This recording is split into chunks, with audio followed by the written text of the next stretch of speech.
What's up, YouTube? It's election day, so get your drinks together. I got my band here. Yeah! Surround sound. We're going to give you a nice little time of good music. It's the countdown. Polls haven't closed. Nobody knows what's happening. So stop pulling your hair out. Enjoy the music. Get a drink. Get some smoke. Whatever you got to. YouTube, don't ban me. Whatever you got to do, keep your mental health together. Let's play. Let's have fun. We got Laura coming soon with some more updates. All of that. Have fun. We're jamming today. Enjoy.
first time, Joe.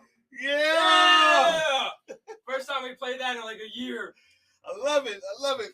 It's Surround Your Sound, choice. guys. 2024. 2024. Surround Sound. Yeah, Joe always plays the best, but he doesn't even like know the song. He's playing sure. Are you kidding me? I've been bullshitting. That's not what we meant. All right, you guys, let me know if you can hear everything okay. Going on, and you put your stank on it. All right, now we're gonna do In My Head. Oh, okay. Nice, In My Head. All right, this song is called In My Head, guys. And right now you're probably all in your head as these numbers come in, but hey, it's gonna be okay. We'll just limp through it. It's gonna be okay. Laura will be back to moderate the chat. Talk to you guys. For now, enjoy.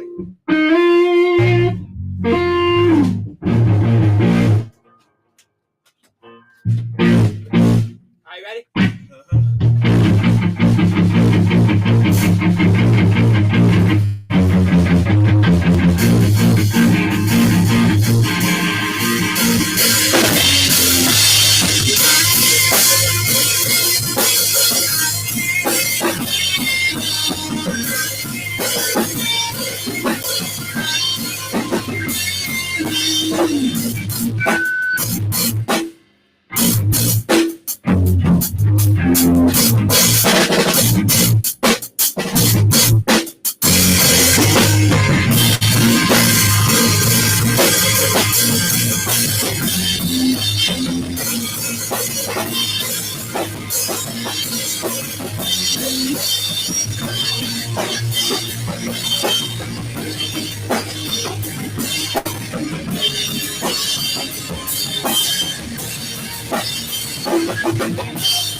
That one part every time. Yeah!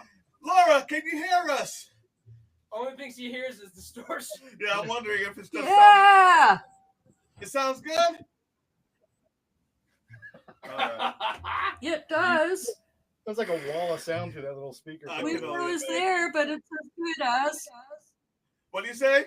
It's loud. I said, I wish I could be there, but this is as good as being there. Okay, good. I like that. Then I'll take it. Oh,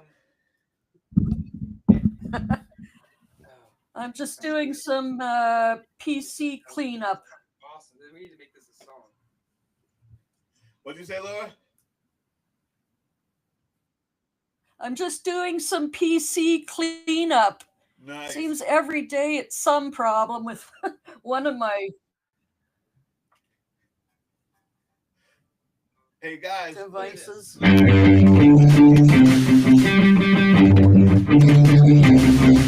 some of that. No doubt. No. Here, 4. 4. Just do it. Go up 1. Yeah. Give me some of that 1996, no doubt, over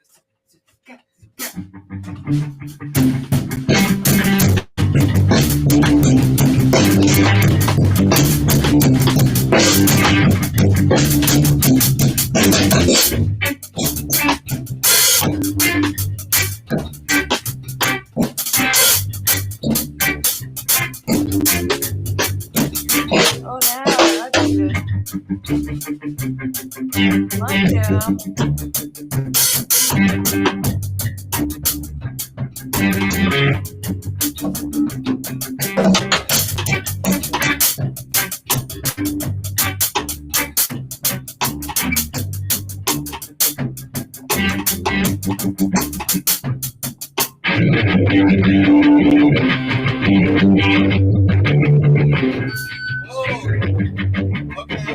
That's a nice mashup.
Georgia.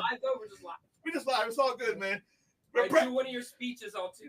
Do your apology. Oh man. Do one of your speeches. Hope you guys are enjoying it. Let us know what's going on, Laura. You see what's on the screen there. That was awesome. That was cool. That could be something new. I like how it busted It's down. saying And then it gets North Carolina's going big for Kamala, but Georgia's swinging to Trump so far. You know, remember, guys, I was talking about that the red Mirage. It's gonna look red before it looks blue. But I can't believe that even with that, North Carolina was that South Carolina or North Carolina looking blue? Ooh. I'm pretty sure it was North. Nice. All right, let's see. Nice. Cool. All right, guys. Quantum entanglement. So who you got there? Doug Curran's son? No. Jam up, but let's play. Do you remember what it is? We got Casey on guitar, Hi. Joe on bass, Yeah. Hello. and all together we are Surround Sound. Tell them how long we've been playing together. We've been All playing right, Surround Sound. I like it. since the 90s. What do you say? Or 10 minutes. Doug, me and Doug. I did- like it. Thank What do you you. even call it? What did we do? Audition. We auditioned, like, I don't even what we did. We jammed in the slam room for them when we were little kids. Oh yeah, that's right. That's what got me in the band. That's right. And then Jordan left. Remember Jordan, the drummer? And then you were like, yo, this guy Doug could play. And I remember going to like Sky's basement for Lee Road. Yeah, I know. You know, and I was Jordan left, yes. and that was how, we started jamming. Yeah, 30 years, guys. 30 years. Wow. That's an achievement. Yeah. We met in We were kids. we met in 9th grade, which was like 1995. Ninth grade. Yep. I moved down from Chicago. He's met Casey in Georgia. Joe came a little bit much later, Yeah, actually. not much later. After high school. 1 year later. We were in high school when we played for Slam. You don't remember. Yeah, I met you guys when you were in high school. Oh my You and God. me went We were to wee Slam little practice kids. and you went And I'm an old man. remember this thing, Doug?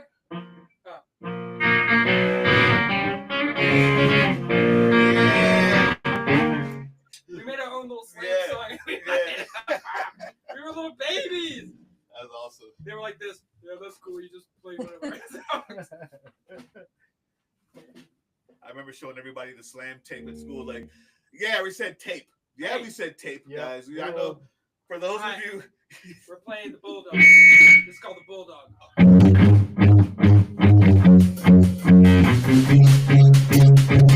I don't have my cowbell. Use the rib.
Oh yeah, put that one on the books.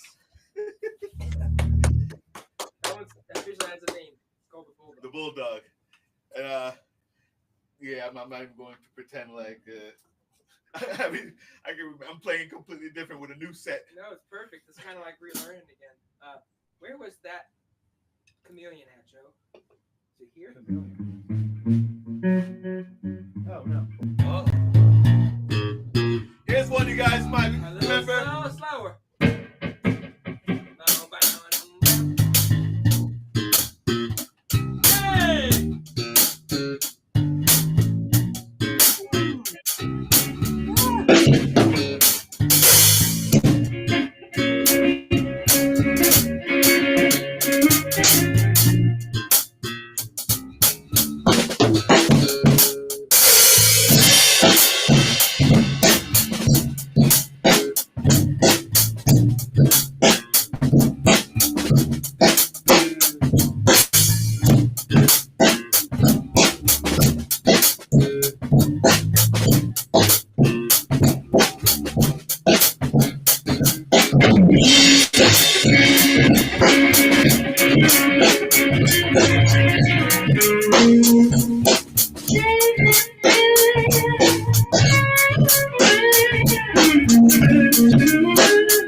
Yeah, Nice. yeah. I saw you dancing over there, Laura. Yeah. I like that.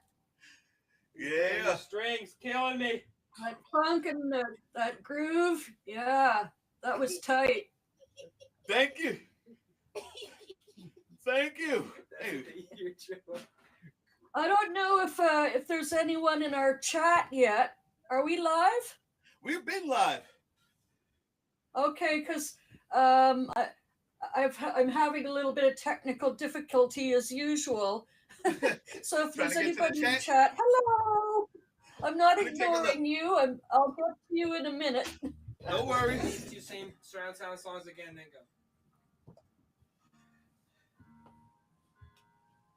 What the first one in your head? I got people here, but I'm not seeing. I can't. Obviously, I don't know why I can't see Everything's going, anybody chatting. Yeah, Yeah, no red flags. weekend. Can anybody see this chat? Just, You guys are trenches now. We're just laying back and taking in the groove tunes and, you know, holding back our energy for later. I see. I see. Oh, it's already 8. Yeah, we're gonna jam. We're gonna do these two songs and They're then go. bubbly on ice. Couple more songs, guys. Couple more songs, and we'll get right to it. Listen, it's gonna be a long night, man. We're gonna be in and out. Just enjoy. For sure, for sure. He wants to do the first 2 weeks again.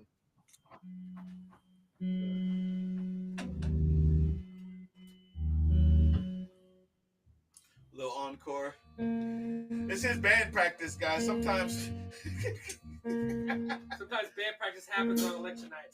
band practice happens on election night. The future is in our hands. Sometimes elections happen on band night. Sometimes elections happen on band practice night. That's right. how it That's right.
Ever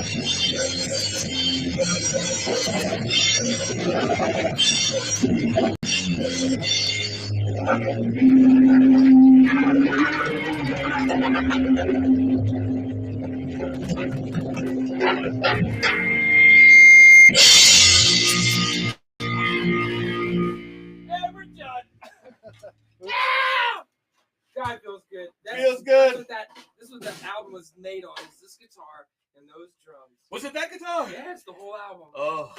Woohoo! Sorry, wrong fret, wrong note. Guys, go to Surround Playing Sound. it. No, right fret. Surround wrong Sound, 2 S's. Double S Surround, double S Sound. Sound. Surround. What is this SS shit? SS around SS Sound. We weren't thinking about this. Too loud? We weren't thinking about this climate when we made that. Nobody knows. I love it. Go on YouTube. Now everyone knows. I'll grab the link as soon as I can access my other tab. Oh, all right. I'm gonna take a little 5-minute break, guys, and I'm gonna give it over. Laura, can you mediate the chat till I get back? Are you on the chat? I'm going to attempt to switch Oh boy. tabs, Captain. Switching Switching tabs now. Hoping page will load quickly.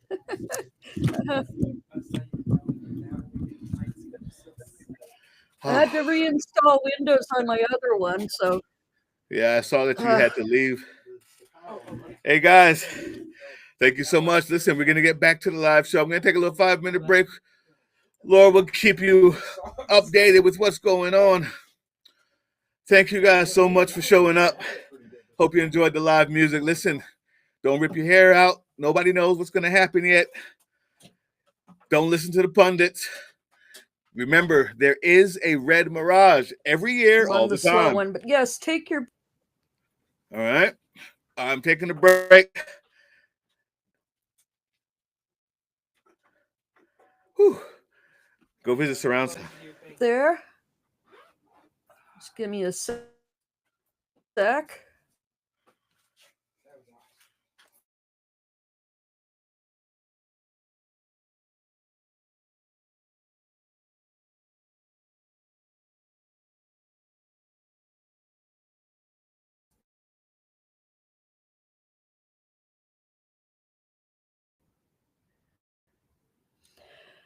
Oh.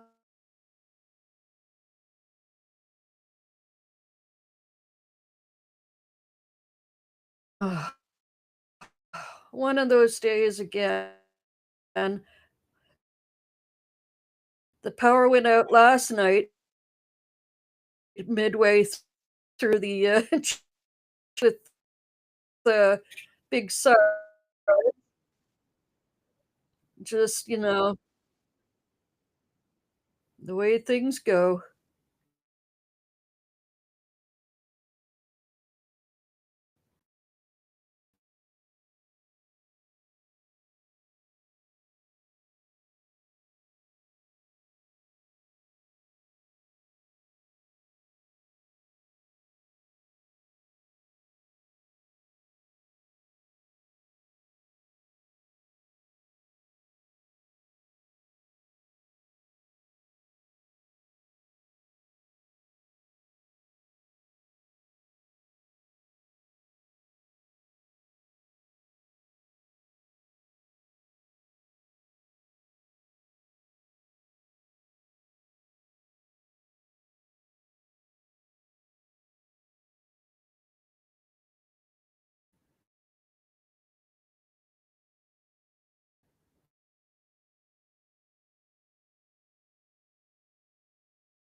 All right, guys. I'm not sure what's going on. I don't know why. Laura's picture looks like it's dead. I can't even take a 5-minute break, guys. I'm here for you. I'm here for you. Oh, real quick, let's take a look at what's going on.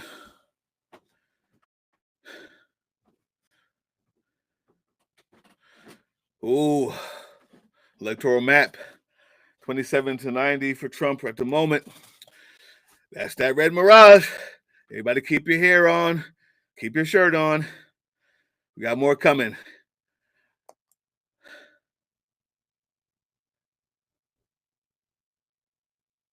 Let's take a quick look.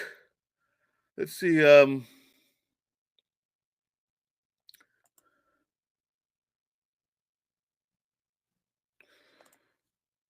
Let's see if we can get Laura back, see what happened to her.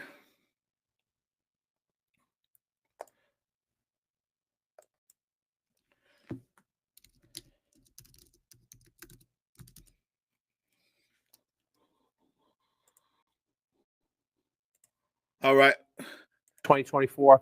Let's just come back and look. 71%. So in that county, Donald Trump's overperforming 2020 Donald Trump, which is good news for the Trump campaign. Now you got to add them all up in the end. And again, the key for the Democrats is here. I just want to check back on Fulton County. Still at 53% there, 71% for the vice president. This one, still no math. Cobb County, if that one stays red, Donald Trump's going to carry the state. But it's still very early in the count there. You come down to Douglas County. A moment ago, I was talking about Rockdale County. This is one of the counties the Harris campaign is tracking and saying, okay, this is good news for us. Why do they say that? She's about 76% of the vote count in. She's at 66% when you round that up. And Joe Biden was at 62% 4 years ago. So again, it's relatively populous, suburban area, southwest, ex-urban area, southwest of Atlanta. And you're looking at the Biden number, and then you look at the Harris number in those counties, and you say we're doing a little better than Joe Biden did 4 years ago. And that's good for the vice president, especially if she's going to lose a little bit in other places. She's not matching Biden in places. You want to overperform Biden in some others. So, Jake, you look at the map. It's getting interesting, but we still have a long way to go. I just take one quick peek at North Carolina, still at 9%. We'll keep counting. All right, John, let's go to Boris Sanchez now for new projections in the fight for control of the U.S. Senate. Boris? Yeah, Jake, a handful of projections to bring you right now. All of them holds for the incumbent party. Let's start with the Sunshine State of Florida. There, incumbent Senator Rick Scott, the Republican, will defeat Democratic Congresswoman, former Congresswoman Debbie Merkersell-Powell. Scott winning a second term in the Sunshine State. Meantime, in Tennessee, the first all-female Senate race in the volunteer state's history, incumbent Republican Marsha Blackburn will win her second term, defeating Gloria Johnson, a state lawmaker. Meantime, in Indiana, Congressman Jim Banks, he will defeat Democrat Valerie McRae, a clinical psychologist. This is for the open seat left by retiring Senator Mike Braun, who's now running for governor. Let's show you some Democratic polls beginning in the Northeast with the state of Massachusetts. There you have incumbent Democratic Senator Elizabeth Warren seeking her third term in office. The former presidential candidate is expected to defeat John Deaton, a best-selling author and cryptocurrency advocate. Staying in the Northeast, another projection to bring for Democrats in the state of Connecticut. There, incumbent Democratic Senator Chris Murphy will win his third full term in office as he defeats Matthew Corey, a bar owner / teamster who's run for statewide office now 5 times. The 5th time, not the charm for him. Murphy, you guys, let me know if you can hear the CNN feed. Meantime, a projection to bring you from Rhode Island. There, incumbent Democratic Senator Sheldon Whitehouse seeking his 4th term in office. He's projected to defeat Patricia Morgan, a Democratic member, or rather a Republican member of the state House. And now, in Vermont, the longest-serving independent in congressional history, Senator Bernie Sanders, an independent who caucuses with Democrats, is expected to win his 4th term as he defeats Joe Malloy, a business executive. So what do all those projections mean for the magic number, the number that Republicans need to pick up in order to take control of the upper chamber? With the 1 pickup in West Virginia, they started out the night at 2. Now it's at 1, and they are currently leading, still early, but they are currently leading in 0 races where Democrats hold seats. Let's take a look at some key race alerts now and get you live updates, live results as they are coming into CNN, beginning with the state of Texas. This is a welcome sign for Democrats. It is still early, but right now, Democratic Congressman Colin Allred from the Dallas area has about a 31,000 vote lead over Republican incumbent Ted Cruz, who's seeking his 3rd term in office. Of course, Democrats love to see this, but it is still early, and this could present one of the few opportunities All right, for guys. Democrats to pick up a Republican seat. We just got an update now. His lead up to 14,000 votes, Wow. 18% of the vote in the Hey, Lone guys, Star that's State. crazy. Hold on. Let's get you an update from Pennsylvania. Here, incumbent Hold on. Did I see that right? Colin Allred in Texas is even outperforming the Red Mirage right now? That's a good sign. That's a good sign. Texas is about, listen, I told you once before, if everybody votes, there really is no swing state, because I don't think the Republicans have won a popular vote in 20 years. Right now, what we're seeing, if anybody can hear me, can you guys hear me? Let's see.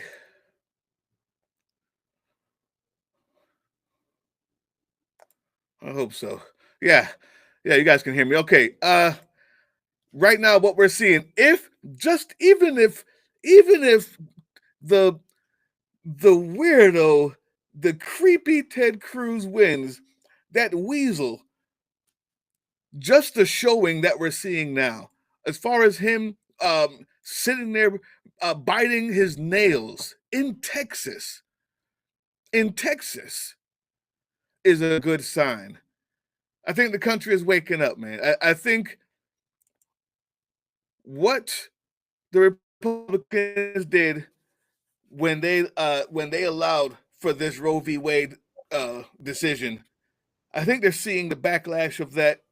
I think allowing themselves to elect a guy like Trump at the top of the ticket for the third time, despite what all the fake polls have been saying, I think they're seeing that right now. But listen, it's too early to tell. I just know that whatever happens, that's a good sign. Colin Allred in Texas, up by a point during the Red Mirage. Are you kidding me?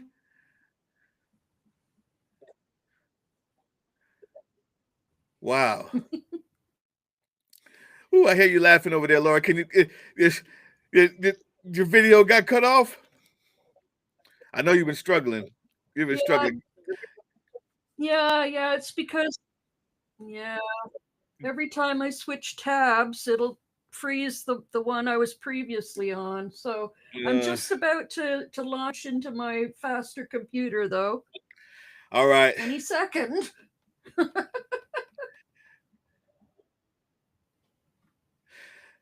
Okay, so guys, once that happens, I'm gonna go ahead and take my 5-minute break. You guys saw me jamming. Hey, there's no other live election feed right now that has haven't taken your break. That had live music going on. There is no other election feed that's going on right now that had live band practice playing right. Are you not entertained? Woo! Guys, get your drinks together. Listen, what will be, will be. What will be, will be. We're going to end up watching some videos when we get back. And of course, Laura's going to mediate the chat. Everybody let it all out in the chat. There will be a Red Mirage. That's why I'm telling you, so that nobody has their heart palpitations. We don't know who's going to win, but I'm telling you, the polls aren't what they seemed. We've known, and we know now that the Republican Party has been paying for polls to skew the numbers so that when and if they lose, they can say it was cheated because look how close the polls were. In all actuality, every single poll had Harris up, every single place. And one of them had them tied in Georgia, and one of them had up by 1 in Georgia. But when they do the aggregate of polls, which includes all the fake ones, all of a sudden it looks like it's tightening and blah, blah, blah. We should be good if everybody voted. That's all. Polls do not elect candidates. Polls do not elect presidents. Polls do not elect Senate and House members. Only voters. It's 8:24 here. It's done for me.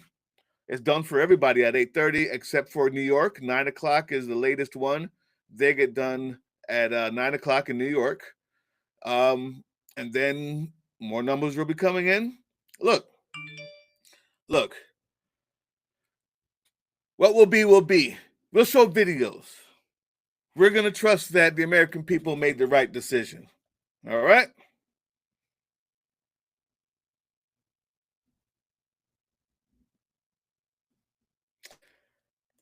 Soon as Laura comes back, I'm going to take the 5-minute break, get the sweat off me from that hour of hardcore drumming. I hope you guys liked it.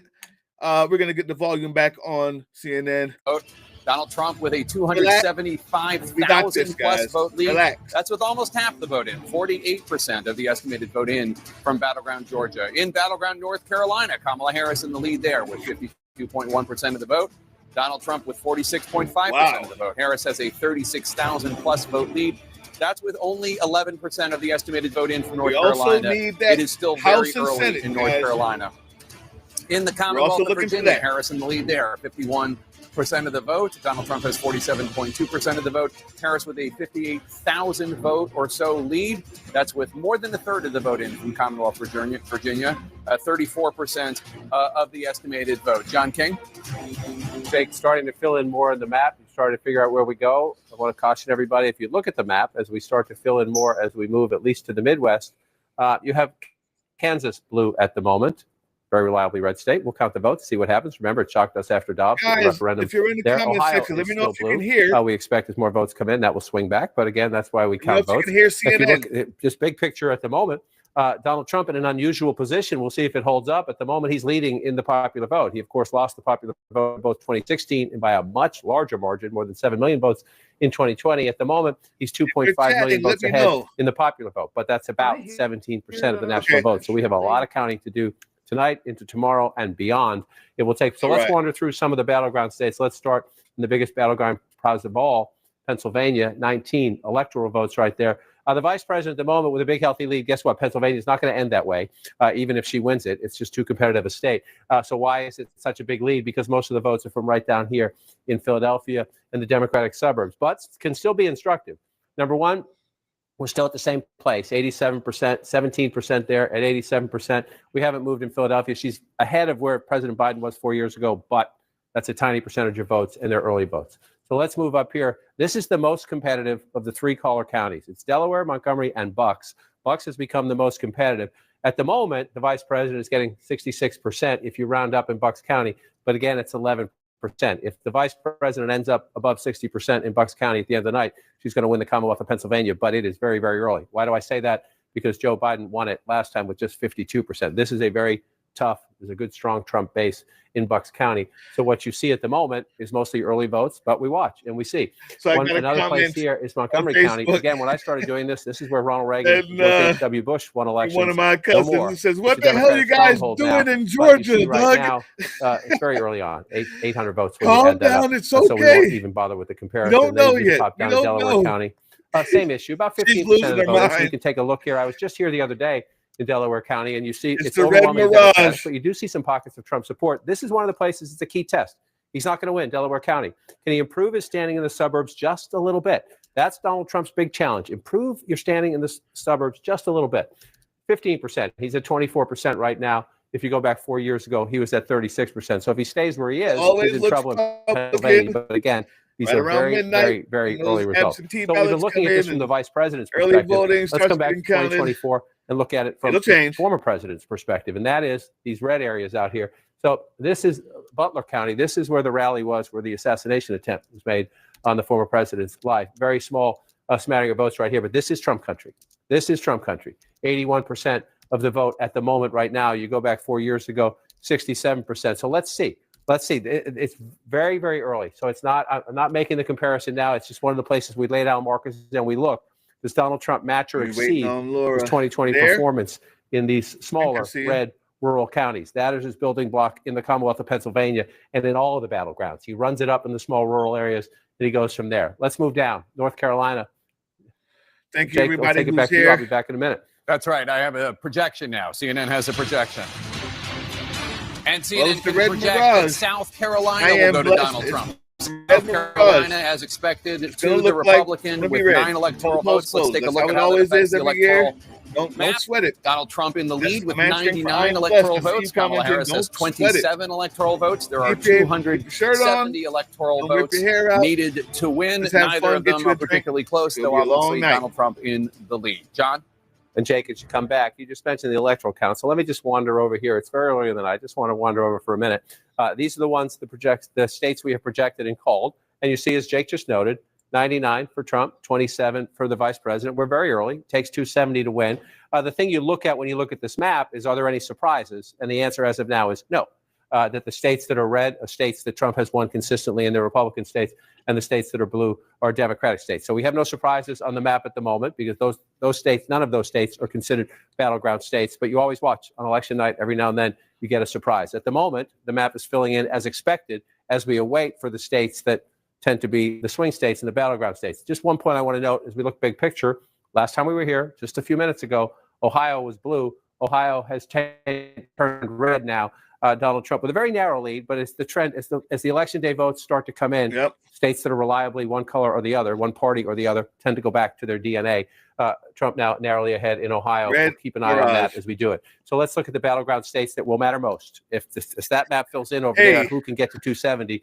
Georgia is one of the big pieces of the puzzle. And again, the state decided by 11,779 votes, I believe. 4 years ago, Donald Trump ahead by more than 300,000 votes, or about half the count. Half the count is good, but there's still a long way to go. In Texas, just want to check. This is where the Democrats have to run it up right now. Remember, Cobb County last time we checked, Trump was winning.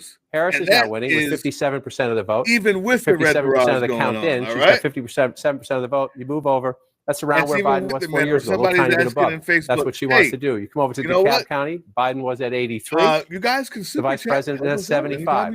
Very early in the count there. Keep an eye on that. You have to make that. That would be a big. That would, if she's underperforming Biden there, that would be a big deal. And again, help support what I just want to show you the Trump base. I'm going to just pick one randomly. Wilcox County. I did that one before, so let's pick another one. Pulaski County, right above it. 95% of the vote in. 70%. For Donald Trump. Not a lot of votes, but this is what he does in rural America. 69% 4 years ago. So a little bit. 100 votes here, 100 votes there can matter as you're trying to win a battleground state. We'll see how that one plays out. Let's just pop up to North Carolina. Early, but see again, 51%. That's crazy. 48% if you round that up. This is an incredibly competitive state. And again, I just want to check in on how Trump is doing in these small rural counties. 80% of the vote in Macon County. We're here. 68% when you round up. You come back here. 68%, little running tiny bit behind, but that's about equal to where he was before. So you're looking right now, battleground North Carolina, battleground Georgia, battleground Pennsylvania. Come back to 2024. The votes coming in slowly in battleground Michigan. Got to put up Jackie Brown as we continue to count and go. Just my vote in blue up and down. Look at Michigan before we have to go here. 59%, but look at all the votes are here. Let's check here. This is Kent County, a key suburban area. If Trump can hold on to this one, he'll win Michigan, but we're very, very early in the count, Jake. All right, John. Well, polls are about to close in deep red Arkansas, where 6 electoral votes are at stake. And CNN can project that Donald Trump will win the state of Arkansas as expected. Donald Trump will take home Arkansas's 6 electoral votes. Let's take a look at the electoral map count now. Donald Trump in the lead with 105 electoral votes. Kamala Harris has 27 electoral votes. There are 270 electoral votes needed to win. Let's take a look at where there are states that have you guys not understand been what's going to happen if the Commonwealth of Pennsylvania. Wins. Kamala Harris has 71.2% of the vote. Donald Trump has 27.8% of the vote. Harris with a 238,000 vote lead, but it's early. Only 8% of the estimated vote is emitted from Pennsylvania. Less people in rural areas. Kamala Harris has 7.6% of the vote. Donald Trump has 40.5% of the vote. Harris with a 50,000 plus vote lead. That's with 6% of the estimated vote in from Michigan. Still a lot of votes to be counted in Michigan. In battleground North Carolina, Harris in the lead there. 49.8% of the vote, but Donald Trump bringing up the rear, 48.9% of the vote. 49.8 Harris has in North right now Carolina, a 7,200, approximately 7,200 vote lead. That's with 14% of the estimated vote in North Carolina. That means in battleground Georgia, Donald Trump in the lead with 55.4% of the vote. Kamala Harris bringing up the rear with 44% of the vote. Donald Trump with a healthy 322,000 plus vote lead. That's with more than half of the vote counted in Georgia. 53% of the estimated vote in Georgia counted. In the Commonwealth of Virginia, Kamala Harris in the lead with 50% of the vote. Donald Trump with 48.2% of the vote. Harris with a 30,000 plus vote lead. That's with more than a third, 39% of the estimated vote in from Virginia counted. In the state of New Hampshire, Kamala Harris in the lead, 54.1% of the vote. Donald Trump with 45.3% of the vote. Harris with a 13,000 plus vote lead. That's with an estimated 18% of the estimated vote out of New Hampshire counted. In Ohio, Donald Trump in the lead, 50.3% of the vote. Kamala Harris with 48.9% of the vote. Donald Trump with a 36,000 plus vote lead. That's with an estimated 41% of the estimated vote in from Ohio. Right. And now we can make a projection in a closely watched race for governor. CNN can project that Democrat Josh Stein will be elected governor of North Carolina. Stein is the current attorney general. We are projecting that he will defeat his Republican opponent, Lieutenant Governor Mark Robinson, who had Donald Trump's endorsement. Robinson's history of controversy became a major issue in the race, including recently uncovered, shall we call them, inflammatory posts on a porn website from more than a decade ago. Again, CNN projects the Democrats will hold on to the governor's office in North Carolina with Attorney General Josh Stein replacing the term-limited Governor Roy Cooper. John? And Jake, one of the big questions in North Carolina, as you know, is Democrats were somewhat hopeful that maybe the scandal in the governor's race might help them, and the Trump campaign was nervous that with the Republican candidate Robinson in trouble, would Trump be impacted by that? I got breaking let's just news. take a quick look at it. You see North Carolina, this is the presidential race, very close at the moment. We're only at about 15% in Georgia. of the statewide vote count, so a long way to go in a state we expect to be tight. It is tight from the get-go in the early count. I just want to switch over and look at the governor's race. Excuse me, it's down here. Look at the governor's race. So you have the Democrat here at 49.4, the Democratic candidate for president. Where Atlanta is, Josh Stein winning 56% of the vote. So you have a lot of ticket splitting happening in North Carolina right now. People who are voting for Donald Trump who simply could not vote for Mark Robinson for governor. And so at least at the moment, not the benefit that the Harris campaign was hoping for, at least no evidence of a giant benefit that the Harris campaign was hoping for in North Carolina from the scandal around the Republican gubernatorial candidate. So what do we have here in the key Sun Belt battleground, North Carolina, Georgia, and then we go west, Arizona and Nevada.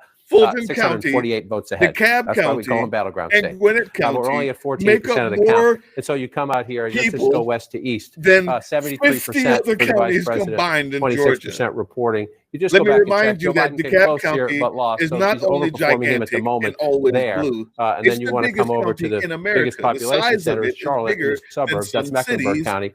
The president got 67% when you round up. So 4 years ago, you come back here, she's getting 70%. So in the early count, all right, it's neck and neck. This is one of the great tug of war states in the United States right here, and we'll continue to count. Still at 14%. Drums for an hour. Georgia, hope you guys we're at 53%. We were at 50% last back. time, so we're moving up, but moving up slowly. And again, it's trademark Trump, just running it up in the rural areas. And so we pick one randomly. You come down here, Bacon County, 95% in. So we're close to the full count here. But look at that, 87% of the vote, right? This is how he does it. It's 4,000 votes to 600 votes. In a state this big, you say, oh, that's not such a big deal. When you do it in county after county after county, that adds up. So just go back and take a look, 86%. So Donald Trump is at least matching his performance in most of these rural counties of 4 years ago when Georgia was incredibly close. So if he matches in the rural areas, all he has to do is improve a little smidgen in the suburbs or in the urban areas, and you're more competitive in the state. So let's just check the suburbs around Atlanta, because this is where if Trump is performing in the rural areas, as it looks like he is, turning out his base, then the race will be settled here by the margins in the suburbs. Only 16% of the vote in, so let's be careful. 60% for Vice President Harris, or again, more important almost is, can Trump move his numbers up? 39% in the suburbs right now. Gwinnett County suburbs, it was 40%. So at the moment in this one suburb, he's got some work to do. We'll see if he can do it. Let's move down here to DeKalb County. This is the most Democratic of the suburbs just to the east of Atlanta. 83% President Biden had in winning the state 4 years ago. The vice president running a little bit behind that right now, but look, that's not even 1,000 votes. So we have a ways to go before we have to worry about any comparison there. Let's drop down to Clayton County, the Atlanta airport just south of Atlanta. Big Democratic stronghold. This was critical to Biden coming back in Georgia as they counted the votes in 2020. Trump had an early lead, but as the count went on into the day after and the day after that, Clayton County was one of the places where Joe Biden got a lot of votes. And you see 85% for the vice president, about 3/4 of the count, 76% right there. So how does that compare to 2020? About the same, right? You got 85 when you round that up. You got 85 when you round that up. So here we go in Georgia again. So far as you go through it, you've got a very competitive race. So that one's competitive. Let's come out of there. I want to go up and look at Michigan. We haven't spent any time here yet. Only 6% of the vote in. So be careful about anything, but you're trying to look and see what happens. Again, this is Kent County. Both campaigns focus on Grand Rapids and the suburbs. Used to be a reliably Republican area. Trump at the moment, but look again, we're under 1,000 votes right there. Trump at the moment, but here's what you're running against, right? Joe Biden gets 52%. If you go back to 2016, Donald Trump carried this with 48% in a state. If Michigan's going to be very close, it's 154,000. It was the biggest lead Biden had in any of the battlegrounds 4 years ago. But if you're going to be competitive for Donald Trump, you'd like to turn this red. If you can't turn it red, you would at least like to narrow that margin for Donald Trump. So we'll watch and see how this plays out in 2024. Come back to today's map here. Was just on the texting. I was going to say on the phone. It's texting. It's the same thing. With a key Democrat out in Michigan who said they're a little nervous about here, not Monroe County, but Wayne County. He said they're a little nervous about Wayne County. I think turnout among Democrats might be down a little bit in Wayne County. That would be a problem. The African-American vote in Detroit, the student vote, Wayne State, places like that, absolutely critical for the Democratic coalition. So we'll see when we get. Wayne County is always late to report, so it's going to be a while. We'll see if that's true. If those fears are true among Democrats, that maybe turnout is down a little bit here. If it is, then the vice president has to make it up here. Oakland County, again, 20 years ago, a Republican suburb, 58% right now. We're just approaching 40%, 58%. Remember, Joe Biden carried Michigan 4 years ago to 56%. That would help. If you're above Biden, maybe you get a little math to make up if you're losing a little bit in the city. We'll see if that plays out as we thought. And I just want to pop down to bring this issue on the table as well. Washtenaw County, absolutely critical. Young voters were critical to the Biden coalition in 2020, even more critical when Governor Whitmer won re-election in 2022, and the Michigan Democrats made gains in the legislature. Washtenaw County is the home of Ann Arbor. It is the home of the University of Michigan. Been there 4 times over the last year, and it's gone now. The school won't allow a protest anymore, but student protests here about the Israel-Hamas conflict had hurt President Biden. The question was, after the switch to Vice President Harris, could she heal that wound in the Democratic coalition? So you see her at the moment, 22%. So we have a long way to go. 60% for the vice president there right now. 72% for the president of the United States. If that number stays that way, that's a problem. That's a problem. If 73%, if you round that up in Washtenaw County, 61% or 60% actually, you can't round that up quite yet. So that's something to keep an eye on as we go forward. And I just want to come out just the other day. I was also here. Michigan State is in Lansing in Ingham County. And again, you're trying to get students to turn out. Was at a Trump phone bank here, mostly young men, college students, young men there. 50% for the vice president right there. You come back in time, and 65% for the president of the United States. So as we go through battleground Michigan, it's early. It's early. So I'm not, this comparison is not in cement yet, but these are the places you want to watch. At the moment, in a couple of key places, that would be Ingham County and Washtenaw County, Jake. She's trailing the president. So she needs to, if you want to get your math up in Michigan, watch those in the hours ahead. All right. Now let's check in on the all-important race to 270 electoral votes as we head into another round of poll closings. So with Donald Trump is in the lead here with 105 electoral votes. Kamala Harris has 27 electoral votes. Obviously, 270 are needed to win. We are far from that. Obviously, Donald Trump still in the lead. But now let's bring you another key race alert. In North Carolina, battleground North Carolina, Donald Trump in the lead there. 52.2% of the vote. Kamala Harris with 46.6% of the vote. Donald Trump taking the lead there in the first time this night. Donald Trump has a 69,000 plus vote lead. That's with about a fifth of the vote in, 21% of the estimated vote in from battleground North Carolina. And battleground Michigan, Kamala Harris in the lead with 56.9% of the vote. Donald Trump has 41.2% of the vote. Kamala Harris currently has 59,000 plus more votes. That's with 7% of the estimated vote. It's still very early. In the Commonwealth of Pennsylvania, the all-important battleground, Kamala Harris in the lead there with 69.8% of the vote. Donald Trump has 29.3% of the vote. Kamala Harris with a 323,000 plus vote lead, but that's only 11% of the estimated vote in. It's still very early in Pennsylvania. In battleground Georgia, Donald Trump in the lead, 55.6% of the vote. Kamala Harris has 43.8% of the vote. Donald Trump has currently a 339,000 plus vote lead. That's with more than half of the vote in battleground Georgia, 54% of the estimated vote in from Georgia. Now we're standing by for the second largest wave of poll closings just minutes from now at 9 Eastern, when a total of 163 electoral votes are at stake in 15 states. Remember, 270 electoral votes needed to win the presidency.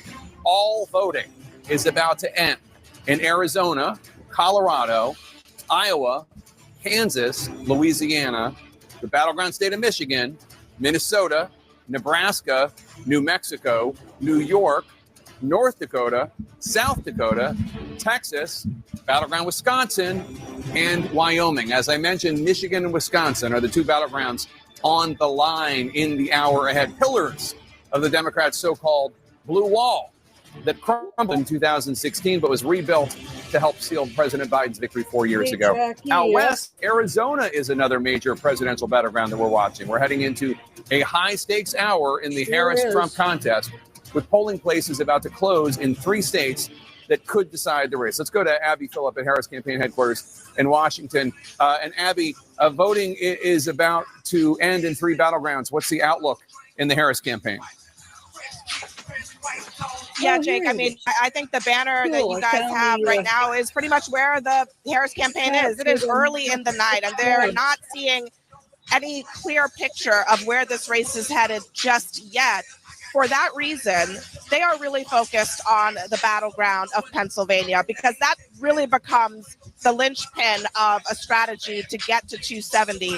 If they get Pennsylvania, the rest of the path becomes much more clear. So as I've been talking to people tonight, they're really waiting to see how these results, as they are coming in, really shape the picture. But right now, it's really not that clear to them. And I just want to be transparent about it, because they've got great numbers, but they're not willing to go out on a limb on any of this stuff just yet. In Pennsylvania, though, I think what I am hearing is a lot of optimism. They're seeing good numbers out of Philadelphia.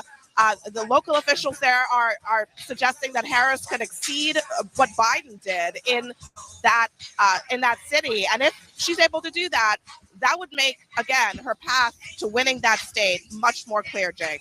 All right, Abby Phillip, thanks so much. Let's go to West Palm Beach, Florida now, where we find Caitlin Collins. And Caitlin, what is the Trump campaign going to be looking for in the next round of poll closings? Well, Jake, you just mentioned Wisconsin, and that is obviously a state that they are going to be watching closely tonight. I've talked with several campaign officials. They're not expecting to get a real sense of those numbers until much later in the evening, but they will be watching Wisconsin very closely. They want to see how abortion lands there and how close the margin could potentially be. But, Jake, one thing that former President Donald Trump will be doing that maybe no other presidential candidate has done is watching the returns come in from Wisconsin with someone who is also on the ballot in Wisconsin, Robert F. Kennedy Jr. He fought to get his name off the ballot, but the Supreme Court there told him no because it was too late. He was already on the ballots that people were getting in the mail. And I am told Robert F. Kennedy Jr. is at Mar-a-Lago with Donald Trump tonight, watching these returns come in. Obviously, the reason he fought to get his name off that ballot, Jake, is there is a concern that with the margin, as small as it could potentially be there, that it could have an effect. The margins are everything in this race, as we are starting to see in these numbers coming in. So Trump will be watching that come in alongside RFK Jr., both of them on the ballot, Jake. All right, Caitlin Collins in West Palm Beach with the Trump campaign. Thanks so much. Let's go to David Chalian now, who has some exit polls from Michigan, Wisconsin, and Arizona. 3 battlegrounds we're hoping to hear from soon. David, what stands out? You look at the data from these 3 key states. Yeah, as the polls are about to close in these 3 critical battleground states, I wanted to look at Biden's approval rating, just as sort of a baseline of the environment in these 3 states. Nationally, his approval rating has been updated to 40% in the exit polls nationally. In Arizona, you see here, Jake, he's at 43%. He's slightly above his national approval number in Arizona. If you look at Michigan, he's at 42% approval. Again, slightly above where he is nationally at 40. But Wisconsin's a different story. His approval rating, the sitting president, Joe Biden, is at 38% in Wisconsin. That is below where he is nationally. 61% of Wisconsin voters in this election disapprove of the job Joe Biden's doing. That's a hurdle that Kamala Harris is going to have to jump here in the Badger State. Jake? All right, David Chalian, thanks so much. This would have been a very different race if Joe Biden had stayed in it. I mean, if it ends with a Trump victory, and we have no idea how it's going to end, so don't misinterpret what I'm saying, but there's going to be a lot of finger pointing and recriminations and wondering. But these approval ratings for Joe Biden are brutal. 6 in 10 in Wisconsin say that they don't approve of the president. I mean, it is brutal, and there's no other way to look at it. And that is, no question, a big headwind for Kamala Harris, despite the fact that she has been trying to separate herself, despite the fact that she is saying that she wants to turn the page and that she's a new generation and all the things that we've heard at every one of her stump speeches.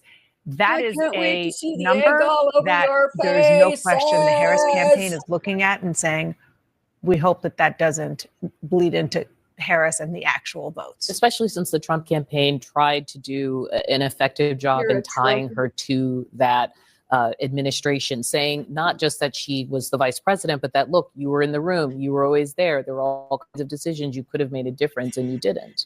Well, and then, of course, there was her gaffe on The View when she was asked, what would you have done differently over the last 4 years? And she said, nothing comes immediately to mind, which was probably not the best answer. Jacob, I can just look back. I think a lot of our viewers may just sort of big picture be looking at this and saying, Trump's got 105 electoral votes, right, and Harris has got 27. And there's a half a country of red and a little corner of blue. And I think the point we need to make is at this moment, and I think of it as a tennis match. Stop. I can't just let that go. One second, people. Hold on. Thank you. Hold on. I can't just let that go. No. We're not just going to let that go. We're not just going to let that go. Good and decent people of YouTube. Think of the word. Good and decent people of YouTube. What you just heard was a travesty of the news media. What you just heard was Russia state television. What you just heard was crap. What this man said was she made a gaffe. Oh, no, she made a gaffe because she said nothing comes to mind of what she would do differently. Number one, that was while she's the current vice president and her boss is the president. It's a gotcha question. But number two, if you don't mind, good and decent people of YouTube, if you don't mind, allow me to give you non-Russia state television TV. What they're talking about is acting like she's running against a normal candidate who didn't say he wants to put Liz Cheney in front of a firing squad, that he wants to round up all immigrants in concentration camps. Right now, the U.S. has the most people in any prison, in all prisons, more than anybody else in the world. And that's only a few million. The amount that he wants to round up will fill up every prison here and Australia and England combined. So yes, he'll have to have concentration camps to put them in. And she says that nothing can come to mind. But that's fine. With even all of that, even knowing all of that, may I tell you why she said she can't think of anything? Because every economist predicted we were headed for a recession coming out of 2020. And all of the horrible things that come with it. America today has an economy with an unemployment rate of 4%, a GDP of $85 million. $85,000 does not have to be made. America does not have to be made great again. One of the greatest GDPs we've ever had. Unemployment is low. Black unemployment is low. Poverty rate is low. Gas prices are down and coming down. They'll be under 3 soon. Did you know that? Manufacturing, high. Donald Trump lost over 200,000 manufacturing jobs during his entire tenure, the 4 years, not just COVID. Did you know? Did you know that? Did you know that while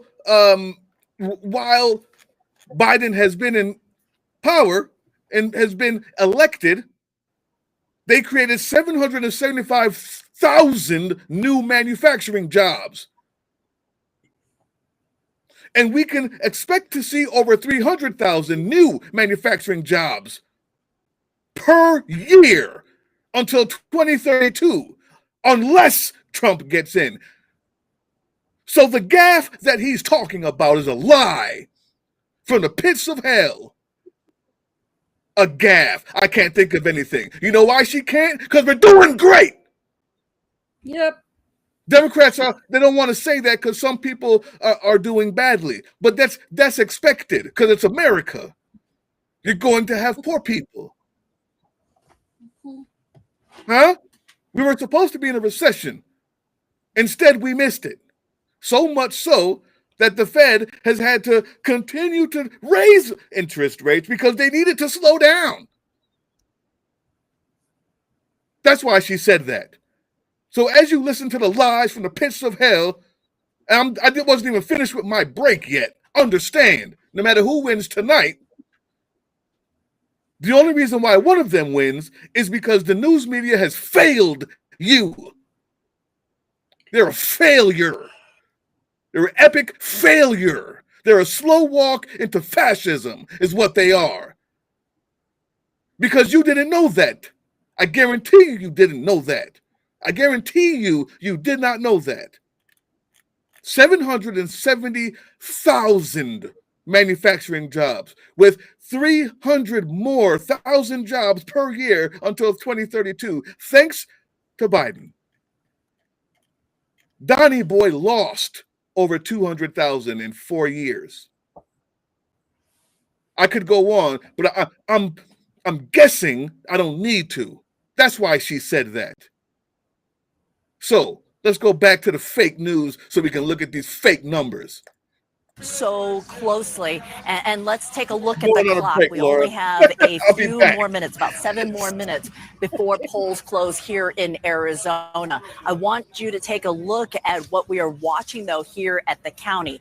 What's happening here on that split screen, that other video that you're looking at, that's the inside of the vote count, the tabulation center. They are looking at the ballots. They are processing ballots. All of this is with the early vote. After the polls close, about an hour after polls close here in Arizona, we are anticipating to get the first results out of Arizona. That will be only the early vote, the ballots that have been processed up until Election Day. And then as the night moves on, Aaron, those ballots that are out at the vote centers will be processed. They're counted, separated in there, and then brought over here to the tabulation center to be processed, and that information is going to start to come out as well. So it is a multi-step process. It takes time. There has to be signature verification. The ballots have to be cured here in Maricopa County. But something I want to address very quickly, because this is something that's happening right here in Arizona as we watch this clock wind down before polls close, is that there's still long lines at some of the spots that we are watching at some of these vote centers. At Mesa Community College, where we were at, and I'm going to check real quick, it's still an hour long line. If you are in line when polls close at 7 o'clock local time, Aaron, you will still be allowed to vote. Right, which is amazing, and it is amazing that people are doing that and waiting.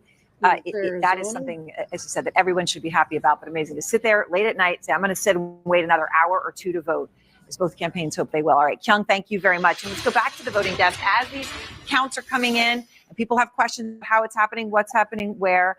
Pam, Macomb County in Michigan, what are you seeing there? Well, Aaron, I just got off the phone with this key swing county in Michigan from the county clerk, Anthony Forlini, and he tells me he's actually hopping in his car now with a police escort to get tabulator memory sticks because they're delayed with the results coming in. Why? Well, he says it's because there were very long lines when the polls were supposed to close at 8 p.m. Eastern time. So they had to delay closing and stay open until everyone had the opportunity to cast their votes. Officials are tabulating the results right now, but those first results from Macomb were supposed to be reported around 9 p.m., just 5 minutes from now. I'm told by the clerk it's going to be later than that due to the long lines. According to the clerk, there were over 122,000 early votes cast in person there and 182,000 mail-in ballots as of yesterday. They're on track to have more than 200,000 mail-in ballots, he says. But given the high early voting turnout, he told me that the expectation there was that there would be lackluster turnout today. That is not the case in that count. Overall in Michigan, let's look at the numbers here. The Michigan Secretary of State says more than 3.4 million voters cast their ballots early or by mail. That's nearly 47% of registered voters. And listen to this.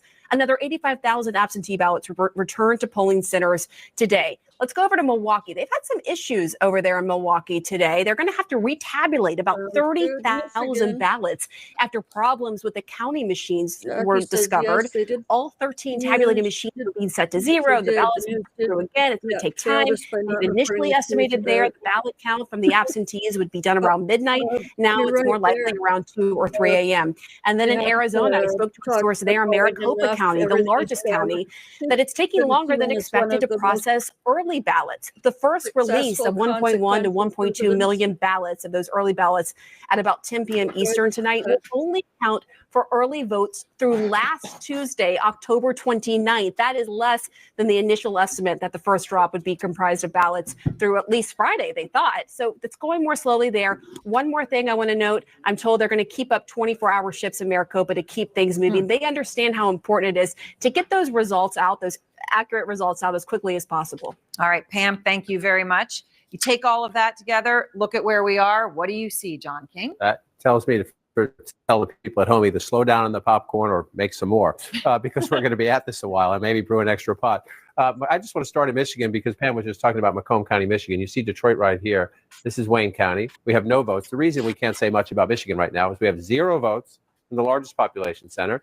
And then she mentioned Macomb County, which is right here, blue collar. Back in the late 80s, early 90s, this is where they were studying Reagan Democrats, right? Why were union auto workers voting for Ronald Reagan for president? That debate continues out there right now. It was out there just about a month ago. It's a huge test out there, but it's very early in Michigan, only 8%. So let's come back out to the battlegrounds where we have more votes. Let's check here. Only up to 15% in the Commonwealth of Pennsylvania. The vice president with a big lead. Pennsylvania's not going to end. No matter who wins Pennsylvania, it's not going to end a 30-point race. We just know that as we count more votes. So wait, try to get more. This better? One of the surprises. Turned up my mic. I'm looking to end this way. You see the vice president leading in Kansas, the vice president leading in Missouri, vice president, even though we've already projected Arkansas, that's just early votes. The votes will come in. We'll see. We'll keep an eye on it. We're open to surprises here, but we'll keep a look at it. A surprise that has a lot of votes counted so far is Virginia. They're almost up to the halfway mark here, and Donald Trump is ahead in the state Joe Biden carried 4 years ago by 10 points. So let's see. One of the things we do at this point, when you get up to almost half of the vote, is what's missing. Right, this is live outstanding votes. The larger the circle, the more votes are out in an area. The color of that circle tells you how the voting is going so far. So you see these big circles in Richmond and the suburbs, huge circles, and then smaller circles within them in the Washington, D.C. suburbs. So there are a lot of Democratic votes still to be counted. So long getting back here. I know. I thought you had already taken your break, but I was scribbling around. You can tell from that No, I a wanted lot to of them make are sure the people Democratic, so we'll had see. somebody here. Same test in North Carolina, up to 38% of the vote.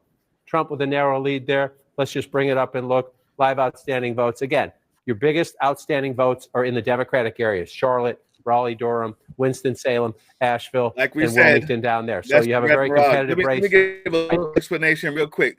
The reason why those places are always outstanding and the red mirage always happens, it's always more red in the beginning, is because they are more rural counties. Rural counties, rural towns have less people, and they always vote red historically, right?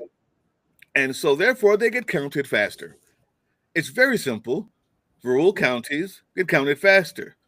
Places like Mississippi, right, or Texas, that are so overwhelmingly red, they get put inside of the pie earlier with less percentages, because you don't need that many percentages because you know what it is. Now, all of those blue places, Charlotte, Atlanta, Fulton County, DeKalb County, they have more people. Urban areas, cities, colleges, they have more people, so they take longer to count. That's it. That's all it is. It's not hard. They could very well explain that to you, but they don't, because it's better that you tune in. You know, they got to make their money. Speaking of money, we're accepting all donations. You can give us a super chat, get a sticker. You can even join the channel, all right there to help support the good work we do here. If you think it's good, but yeah, that's why. We're not going away after the election either. Oh, we're not going away. I've been waiting to get it. The thing is, when we vote in the person that we want, we don't vote them in because we think they're going to be great. We vote them in because we think that they're the person we can bully the most to get what we want.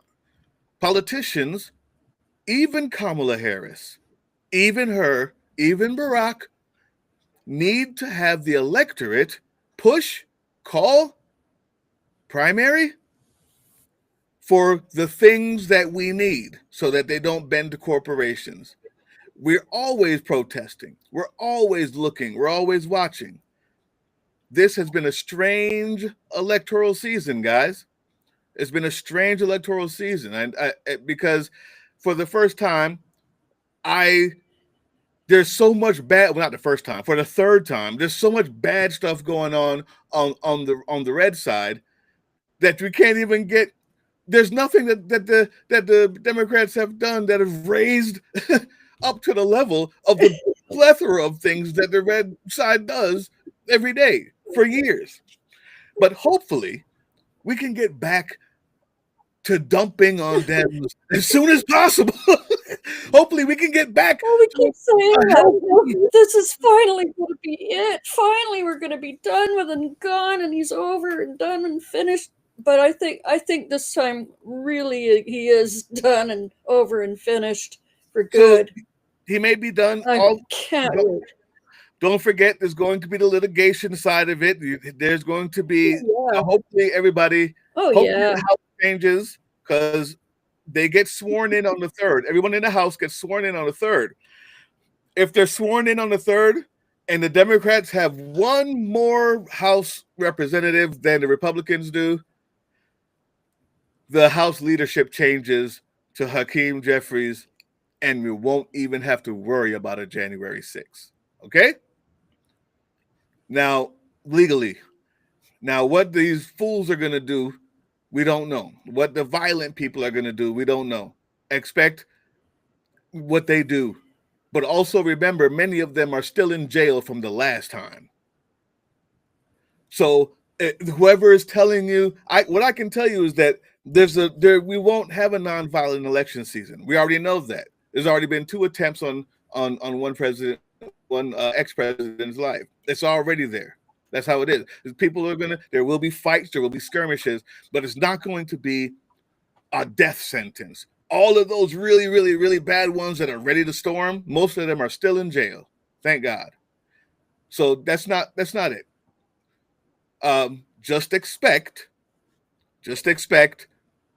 shenanigans, foolishness. Okay, it will happen. We don't have nonviolent elections anymore in this country thanks to Trump. The bottle, and he's coming out.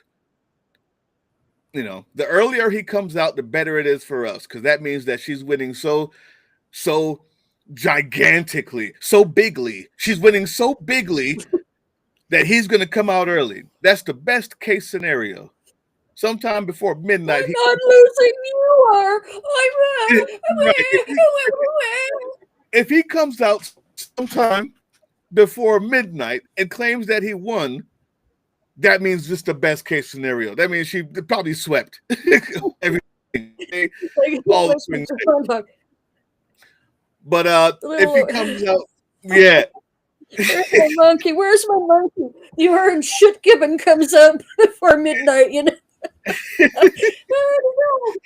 that monkey. We need the props. Well, Laura got to get the props, man. So listen, guys, that's what it is. You all right?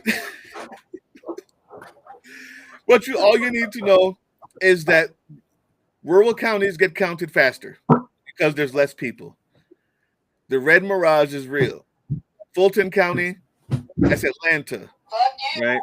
Charlotte, these big cities are almost always blue, and very much so, and they have so much more people. So that's why it looks like it does now. After the polls close, which they already have, it's 9 o'clock. The very last poll has closed in New York. Oh yeah, but there's some places are 3 hours behind, aren't they? I think Cali is yeah, like it's 3 hours 6 o'clock here. Yeah, okay. So there's still people. The polls aren't even all closed yet, guys. So we're good to go. Don't sweat it. Just stay vigilant. I cannot wait till this thing is over. Right. Yes. Jack, your Kimberly said that. Yeah, Kimberly. So Kimberly said, "You guys can go ahead." They got to be kidding, like as if we don't have eyes on them. Like, right? They're really gonna try. Really. Come on. Let me tell you.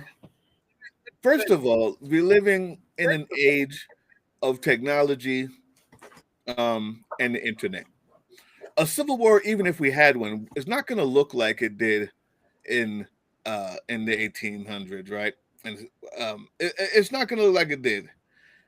It will look like pockets of areas of violence. Yeah. The biggest problem with believing the Proud Boys now is 20% of the people who are really about that life are locked up. Right? Remember that. Another very large percent of the people who can be persuaded to join are also locked up because they made a life decision on January 6th. And then there's another big part of that population that sees those people locked up and will talk, but won't bust a grape. Period. So I would not worry about that. I would be vigilant. I'd look around. I'll tell you there will be violence, but this whole Civil War thing, you don't get that from small pockets of stupid people doing dumb things. You won't get it like that. Okay? That's not how it starts. For the most part, the most we can hope for is those types of idiotic moves get put down quickly, without too much bloodshed or whatever. Like just to being honest, but it's not going to be a civil war.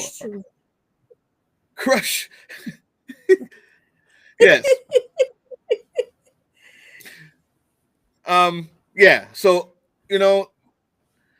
thank goodness it took them forever to do it, but most of the agitators, most of the people who really are about that life, are locked up. And I don't think the violence would be what it would have been had that not been the case. So just stay safe, and especially if you live in rural areas, if you see these things bubbling over, there will, be safe. Get you a network of people that that you can call.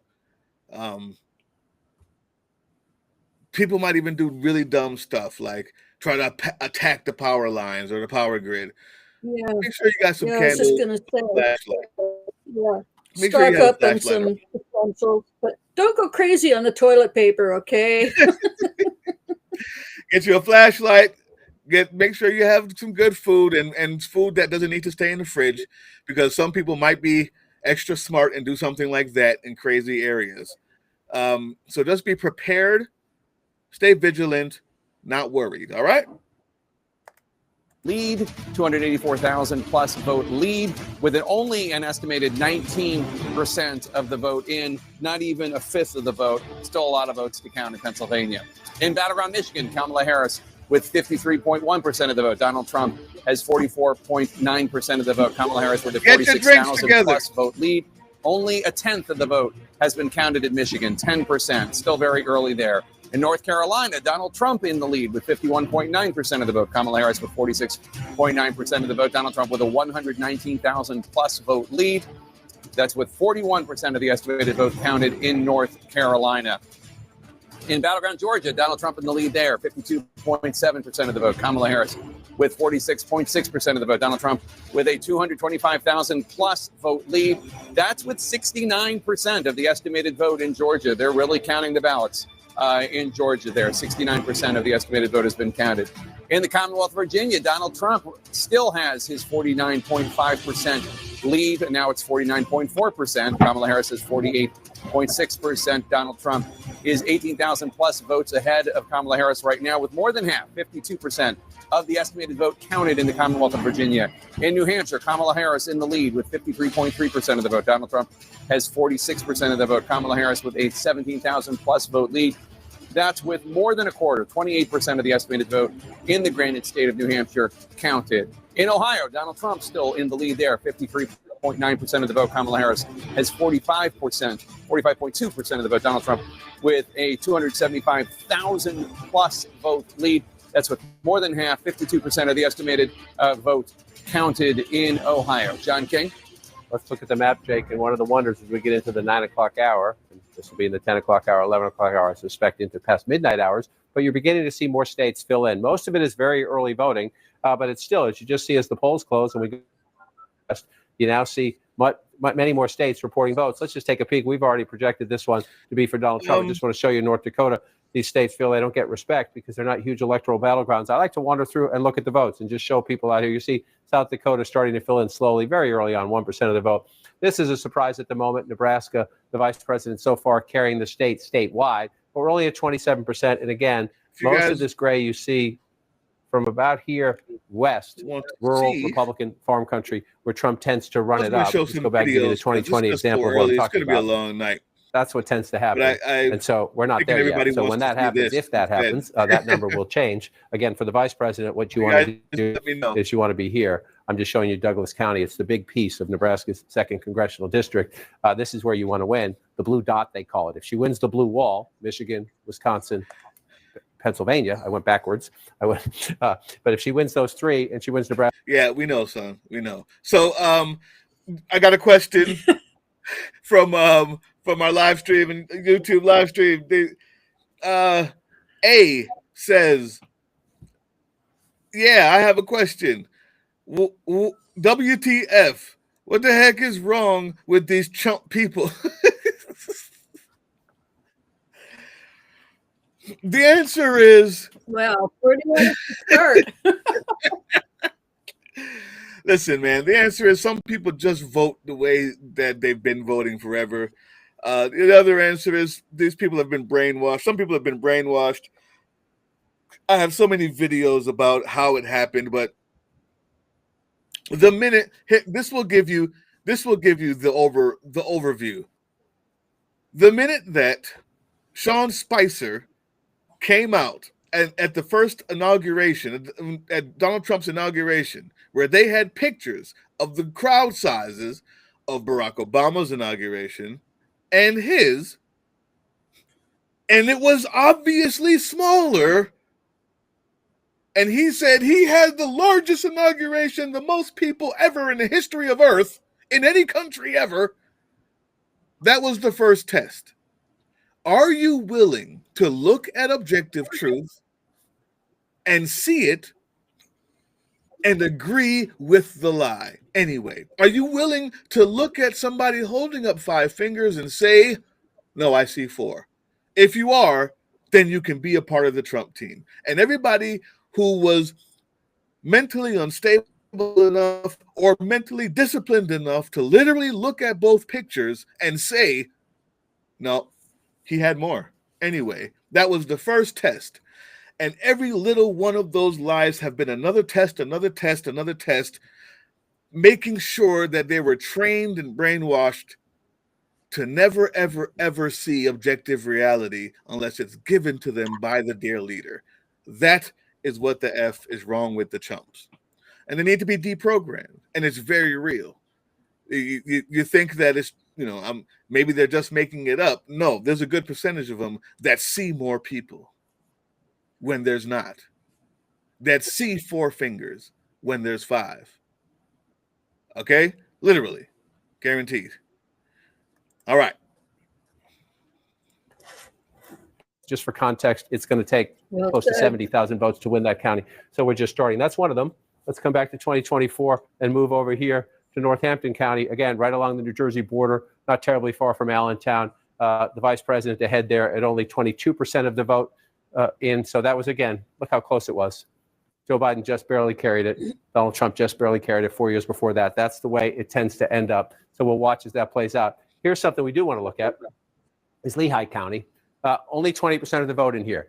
If there is an impact from the Donald Trump Madison Square Garden event, where so many insults were made about Puerto Ricans and about Mexicans and about Latino and Hispanic Americans, if you're going to see an impact, this is one of the places you might see it, right here. And that's why both Trump and Harris went to Allentown in the final days of the campaign to try to take advantage of it. We're only at 20% right there. But again, you're doing this for context. 62% for the vice president.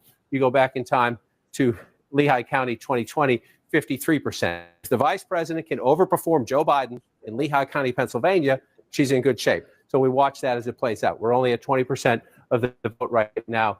It would come down to it. That's only 20. It's only 20%. So then you come out more. Where else are you looking in Pennsylvania? Let's bring this up. You also had the vice president door knocking in Berks County. Berks County at the moment is blue. If Berks County ends the night blue, okay. President door knocking in Berks County. Happened. Berks County at the moment is blue. If Berks County ends the night blue, what is going on? That source does that. It All tends to buffer and stop a lot. Let's try it again, guys. Door knocking in Berks County. Berks County at the moment is blue. If Berks County ends the night blue. Oh no! All right, I'll tell you what. We're going to go somewhere else anyway. It's time that we look at a different station. Again, those other big, giant suburban counties there are going to tell a lot of that story. We finally have a little bit in Gwinnett County. I just want to linger on this one for a minute because it's enormous. This county has over 1 million people. It's transformed demographically in the last generation. This used to be a staunchly Republican, heavily white county. It's now one of the most diverse in the country. Democrats, you can see Biden won here by 18 points in 2020. You got a Democratic margin here. It's just, but look at this. In 2016, it was a single-digit race. It became almost 20 in 2020. Democrats want this over 20 tonight. Let's see. It's early there, but that's a key one because of the size and because of the counties get counted. And we can also just take a look as at bad these as they sort did. of exurban, fringe Atlanta metro counties that are red. The question here is, do they become less red? The biggest of them is Cherokee County, and we got almost all of Cherokee County now. This is where Canton, Georgia is, one of the wealthiest counties in the state of Georgia here. Take a look. This is what happened in 2020. Donald Trump won here by 39.2 points. Tonight, he's winning it. You could see almost the same as about a 0.3 of a point off. The Trump campaign, let's see here. They don't want big slippage. There's not big slippage. I think they would have liked to claw back a little bit more here, but they're not losing ground. And there are scenarios where that's enough for them in Georgia. You can look next door. Is Forsyth County. Now, this is another. This is very wealthy. This is a biggie you can see in terms of votes. This is a place where Trump lost substantial ground in 2020.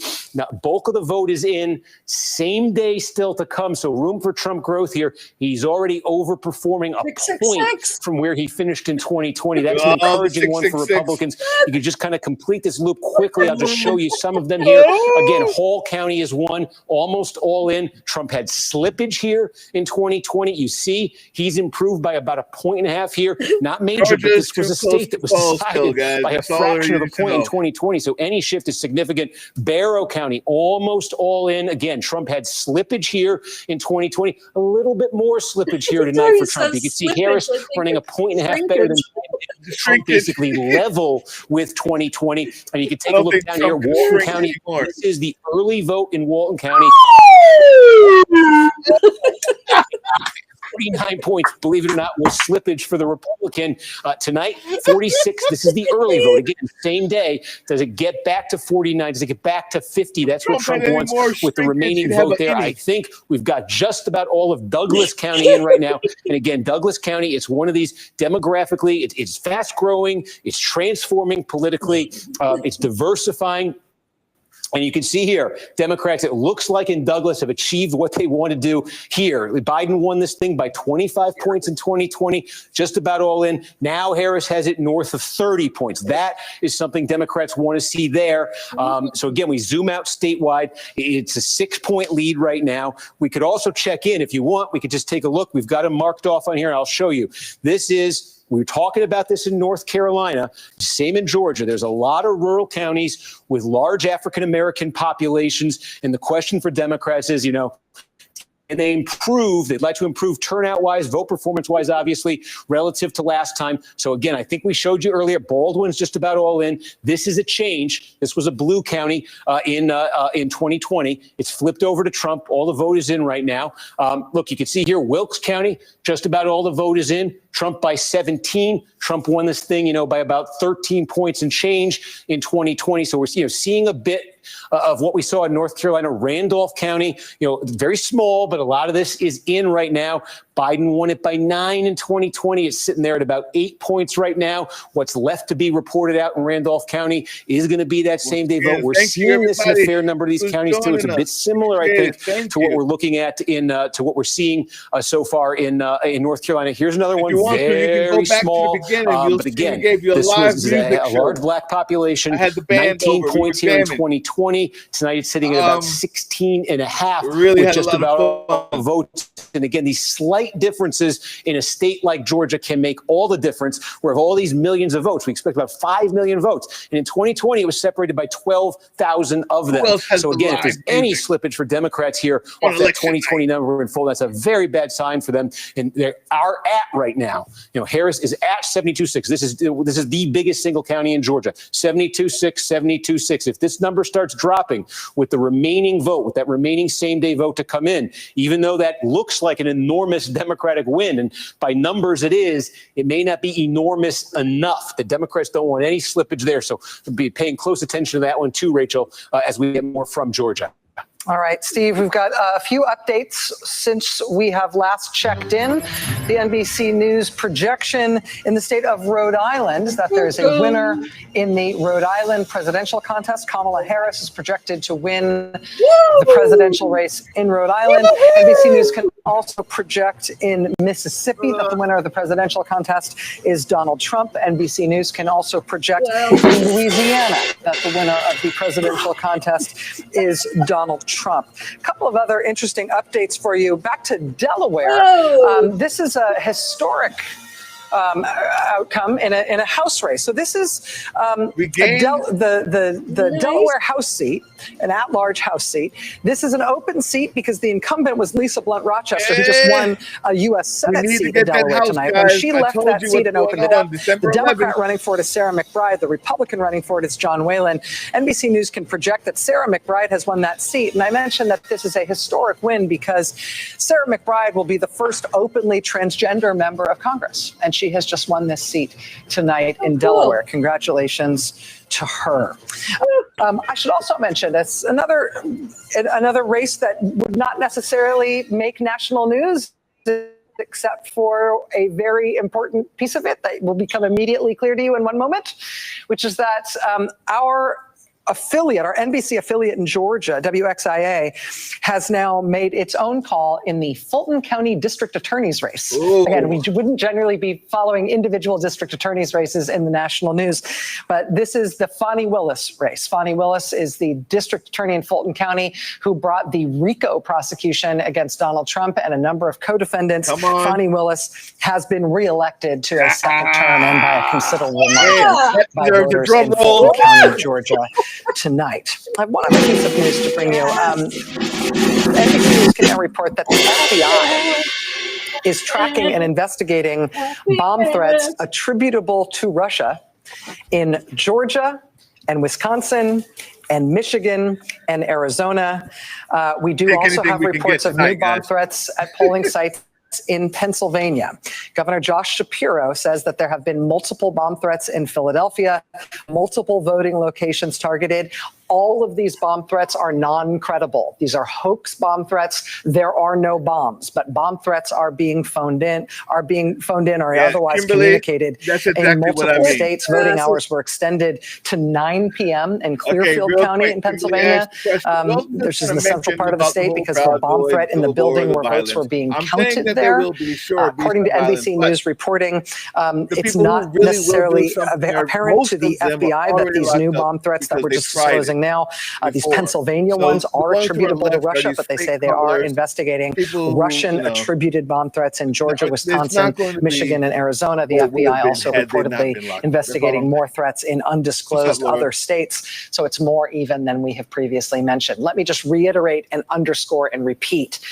There aren't bombs. There's no real threat. The threat that happens here is the calling in the bomb threat where there isn't a bomb in place, specifically to try to achieve chaos, to try to get these sites evacuated, and in some cases to disrupt voting patterns.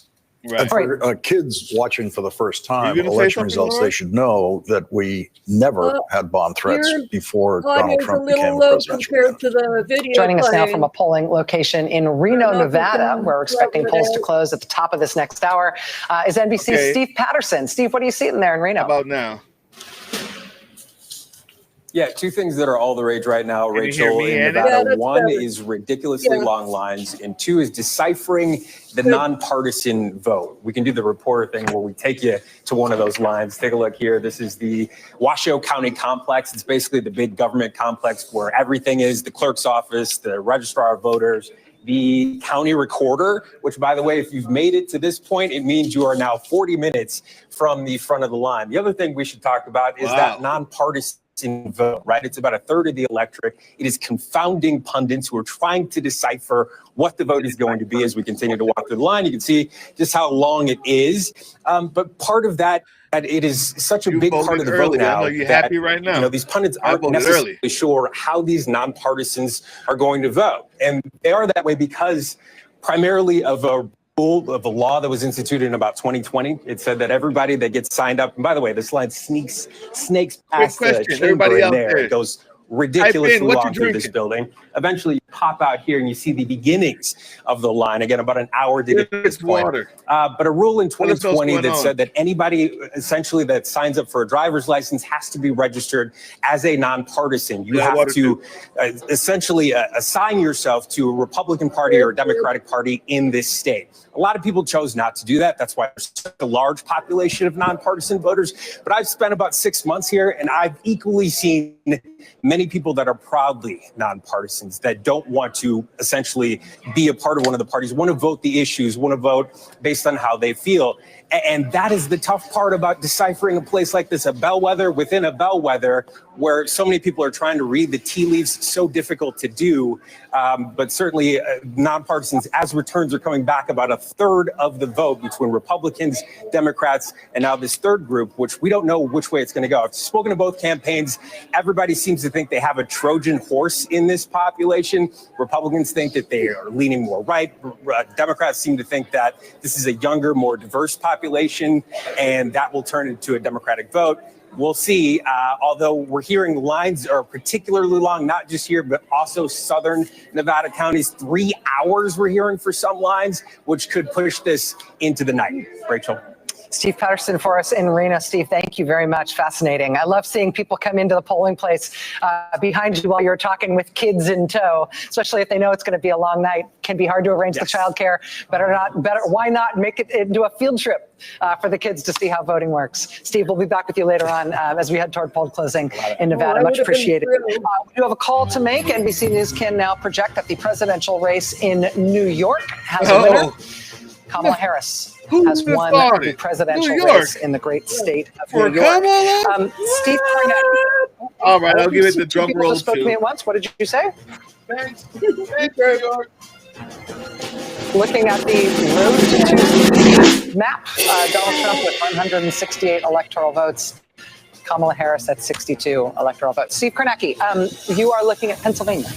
Yeah, and again, the story in Pennsylvania, as we say, most of the state is going to be Democrats putting up giant numbers in these counties, and then Trump, that's with the mail vote, and then Trump with the same-day vote trying to chip away at that and reverse it. Now, this one we flagged at the start of the night, so I want to check in on it. Lackawanna County, where Scranton is. This is one of the most complete counties. It is not complete yet, but it's one of the most complete we have so far in Pennsylvania. About 80% of the vote is in right here, and this is following exactly that pattern. The mail vote was reported out quickly here. Harris had a gigantic lead with that, and with every update since of the Election Day vote, Trump has been chipping away at it, and you're at 80% right now in, so more to come. And again, this is a key county, I think, once we get full results here to understand where this might be going, because this is what we're looking at. In 2016, Donald Trump, this was a huge gain for Republicans. They used to get absolutely flattened here. Donald Trump only lost this county by 3 points and change. In 2020, Joe Biden, Scranton native, got it up to almost 10. And the question is, this is winning for Democrats statewide. This or anything less than that gets very shaky for Democrats statewide. So where tonight is this going to land? Right now, if you froze the election here and you said that's it, Democrats would be thrilled with this number out of Lackawanna County. We need to see, though, with that remaining 20%, if it continues to come down and it ends up looking more like this or even close to that. But that's the most complete we have right now of a big, substantial county in Pennsylvania, and that's what we're looking at there. And again, just a couple other things to flag. We don't have much. Erie County, we will we'll keep an eye on it because there's only 2 counties in Pennsylvania that actually swung between 16 and 20. 2 counties that went for Trump in 16 and then flipped to Biden in 2020. Erie County is one of them. We basically have no vote from there, but that's a bellwether county we want to be a following as it comes in. And the other one is on the eastern side of the state here. This is Northampton County. Now we got about a quarter of the vote in here. A lot of this you can just see here. This is what it looks like. The mail-in vote.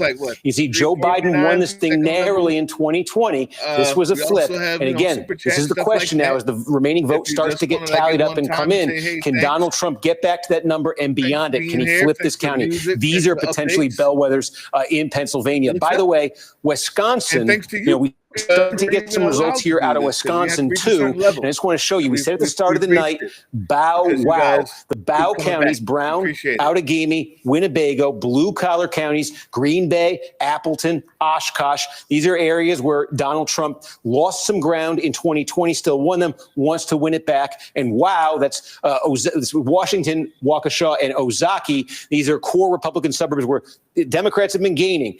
Are the Democrats gaining more? So we do have now nearly 40% of the vote in the biggest of the WOW counties. This is Waukesha County. And just to put this in some perspective, this was a bad showing for Republicans. Trump won Waukesha in 2020 by 21 points. But look, in 2016, Trump won it by 27. Go back to Mitt Romney. It was more than 2-1 Republican. This was bad. This is one of the reasons why Donald Trump lost in Wisconsin 4 years ago. Now, the way the vote is coming out in Wisconsin tonight is the absentee vote. We may get absentee vote a little bit later from some of these counties. It's done at the municipal level, but there could be opportunities here for Harris to grow the support. This is not like Pennsylvania, where this is just all Republican gains later on. So we want to keep an eye on here because the Democrats want to get Harris over 40% in Waukesha. They want to keep making gains here. And so with 40% in, you're at about the 2020 level. And this is the other one, Ozaukee County, of all the counties in Wisconsin. This one has the second highest level of educational attainment. That is people with college degrees. Democrats have been doing much better with this demographic. This showing for Joe Biden in Ozaukee County in 2016, I don't know why I did that, 2020, this showing for Joe Biden, he lost by 12 points, was the best showing for a Democrat in this county since Lyndon Johnson in 1964. So this is one tonight where you want to see if Harris is further improving on this, getting this down, into single digits, 5, 7, 8 points, something like that. So far, a little bit more than a quarter of the vote in. This would be a very good number for Democrats out of Ozaukee County. These suburbs right outside Milwaukee used to win Wisconsin for Republicans. Democrats have been eroding that support for Republicans. If they can do more, that's big for them tonight. And then there's this. About a third is in now in Dane County, and this is the mother lode of votes for Democrats. It has become this way in Wisconsin. It used to be that the Democratic coalition was was very spread out in the state. Democrats could win dozens of rural counties with blue-collar populations. Trump came along. He's gobbled just about all of those up. So the Democrats are increasingly dependent on just running up the score. This is a massive county, Madison State Capital, University of Wisconsin, high-density suburbs here. And here's the thing in Dane County, every election this century, Democrats have gotten a bigger and bigger margin out of here. This is where it landed in 2020. It's not just the margin, Biden winning this by more than 50 points. It's this: Biden, 260,000, Trump, 78,000. That's a margin of nearly 182,000 votes for Democrats out of this county. And again, if you went back to the turn of the century, Democrats were winning here by about 50,000 votes. Every 04, 08, 12, 16, 20, it gets bigger and bigger and bigger. Democrats want to get even more out of this tonight because, again, they're taking such hits in the rural areas of the state. Can they get this thing up to 190? Could they ever get this to 200,000 votes? Every time you think they've gotten the most they possibly can out of Dane, they get more. They're probably going to need more tonight. So, again, a third of the vote in there right now. Let's see that one as it starts to develop. But seeing that in Wisconsin overall now, again, 10% or so in statewide, a 13% now, and that's what you got in Wisconsin. Steve, thank you. We're going to go now to Jacob Soboroff, who is standing by in Philly. And Jacob is actually with the Philadelphia City Commissioner, who is in charge of running elections in that city. Jacob, over to you. Yeah, that's right, Rachel. This is Seth Bluestein. So there are 3 Philadelphia city commissioners, all of them responsible for administering elections here in the city and county, same jurisdiction, at least same populace in Philadelphia. There are 2 Democrats and 1 Republican. Seth succeeded Al Schmidt, who is now the Secretary of the Commonwealth here. You were the Deputy Commissioner to Al Schmidt, who became very famous when former President Trump was attacking him in the wake of the 2020 election. First thing I want to ask you about, sir, is former President Trump did put out a message on Truth Social this evening, said a lot of talk about massive cheating in Philadelphia, law enforcement coming, triple exclamation point. Again, a lot of talk about massive cheating in Philadelphia. This is former President Trump. Your response, please. Well, it's absolutely not true that there was massive cheating in Philadelphia. Voting in Philadelphia was safe and secure. We worked very closely with the RNC and anybody else who had any complaints throughout the day to address their concerns. We had open lines of communication, and voting in Philadelphia went really well. And so, how about this? That's a really good sign, guys. Remember what I said. The earlier we get this foolishness from him, the more likely he's getting numbers internally that he's failing. Yeah. That it's worse than it looks. So that's a really good sign. That every time you hear that, think to yourself, that's great. Oh, that's good. That's exactly what you say to yourself. At about 10 polling places right at the end of the day. One polling location actually Actual Truth or wherever he said, if you have any proof or any evidence that there's anything going on, show us now. We're not waiting. Show us right now if you have any evidence. Exactly. Good. I like that. People are taking charge of their elections, not letting him pull them by the nose like a cow in the field. 1,000 mail ballot results that got posted. Over the next couple of hours, we'll have in-person results coming in, and then we'll do another release of the mail ballot results right before midnight. Ultimately, when the process is done, isn't really up to us. It depends on the margin of the election. Right. The so voters if it's close, this might go into tomorrow. It absolutely could. And just finally, I know that you had threats against yourself in 2020 at a police detail. What's the nature of that now? Any threats against you or your fellow commissioners? We're keeping an eye on the threat environment. We don't have anything specific at the moment, but it's definitely a possibility. We're glad to hear it. Okay, Commissioner Seth Bluestein, thank you very much. I'll let you go back inside. I really appreciate it. Thank you. Good to see you. Thank you very much. Rachel, so that is the city commissioner. I'm going to show you just as he walks in. This is the ballot processing and tabulation center. It'll be the one chance we have to actually look inside because we're not allowed inside here tonight. But this is where the votes are being tabulated right now in Philadelphia, and they're going to push us out here because we're not supposed to go inside. Rachel, I'll send it back to you. Jacob, that was very intrepid following up towards that slightly open door and getting everything you could from that momentary peek inside. We count on you for that, Jacob. Much appreciated. And good on the commissioner, obviously. Good on Commissioner Bluestein for getting out ahead of this information about that Trump himself is trying to spread to try to intimidate people out of voting in Pennsylvania. We've got a couple of updates for you in terms of how things are going. NBC News has made a projection in the presidential race in the great state of Illinois. Democratic candidate Vice President Kamala Harris has won the presidential contest in Illinois. Right now, this is the road to 270. Trump at 168 electoral votes, Harris at 81. I've also got an update for you on a couple of ballot measures. First, I think we can talk about Maryland.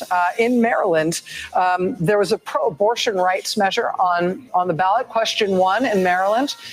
This is an amendment that would guarantee the right to make and effectuate decisions to prevent, continue, or end one's own pregnancy. As you see there, an overwhelming 3-1 vote in Maryland in favor of abortion rights. Amendment 1, question 1 will pass in Maryland. Also, we've got a result in New York. Now, in New York, it isn't specifically an abortion rights amendment per se, but it does have an impact on that. This is question 1 on the New York ballot. It would create a full state-level equal rights amendment in New York State. And so it's not specifically about abortion, but the measure does protect all New York citizens based on pregnancy and pregnancy outcomes and reproductive health care and autonomy. So the effect of this measure in New York will be to undergird and cement New York law, where abortion is currently legal up to 24 weeks. In New York, the abortion rights measure, this equal rights amendment measure, will pass in New York State. Coming up on 9:41 on the East Coast right now, heading towards 10 p.m. poll closings. At this point, we've got no swing states called.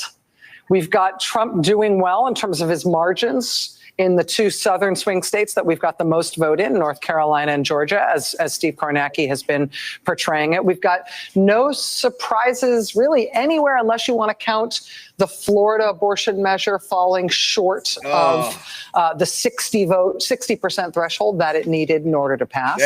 Alex Wagner, let me ask you, just in terms of how things have been unfolding, so what's caught your eye, or what have you been hearing from people on the inside? One of the things, and we talked to David Plouffe about it last time we were all gathered here on Sunday night, was the way in which some of these abortion measures might influence the electorate. And even though what I think is really interesting, that's something there was some reporting on earlier this election cycle, 57% of the state of Florida voted to try to enshrine abortion rights into the state constitution. But Donald Trump and Rick Scott also won that race. So that's telling me that there's a fair number of people out there that are saying, yes, we want to protect abortion. We want to bring it back to the state effectively, or bodily autonomy back to the state. But also we're voting for Donald Trump and Rick Scott, so 2 people who are very clearly anti-choice, and one person in particular who could play a hand in outlawing abortion nationwide. And one of the phenomena that I think is distressing for Harris and people interested in more. Hopefully, listen, guys. When people say it doesn't matter if I vote, it doesn't matter. They'll find a way. This is the type of stuff that they're talking about. How disaffected are you after you go out and vote, and the majority of your state votes for something and still doesn't get it because Republicans has found a way? Are we frozen? Kimberly says we're frozen. I'm a little slow, but well, if you can hear me, how disaffected are you? I mean, my gosh, man. A majority of your state voted to keep those rights, and because of your shenanigans, you make it 60 instead of over 50. Diego and the abortion ballot initiative, it's similar to Florida. So this is a very interesting trend. And one of the things, and Nicole keeps reminding us of this, you can't entirely capture it in polling, right? Because we know where the public stands on abortion rights. And that makes us assume that they would all vote against Trump. And we just don't know that at this point in time. That's exactly right. Lawrence, looking at that split ticket voting, I'm honestly looking at horizons here. I mean, depending on what happens in these southern states, we're going to know how important Pennsylvania is to the whole thing. And then once we know about Pennsylvania, we're going to know how important those Western states are to the whole thing. But regardless of what happens with the presidential, we are seeing a sort of a splatter painting in terms of the way that voters are plotting the valence of their politics here, their ideology, and what their priorities are. So I've heard more than one Trump voter that this phrase. I'm thinking I'm going to it's make not an myself issue a coffee. about abortion. Yeah. And I'm going to have to go over and feed my mother's cats in a few minutes, too. That's what's up. Guys, what do you say to, well, I was thinking of showing a video.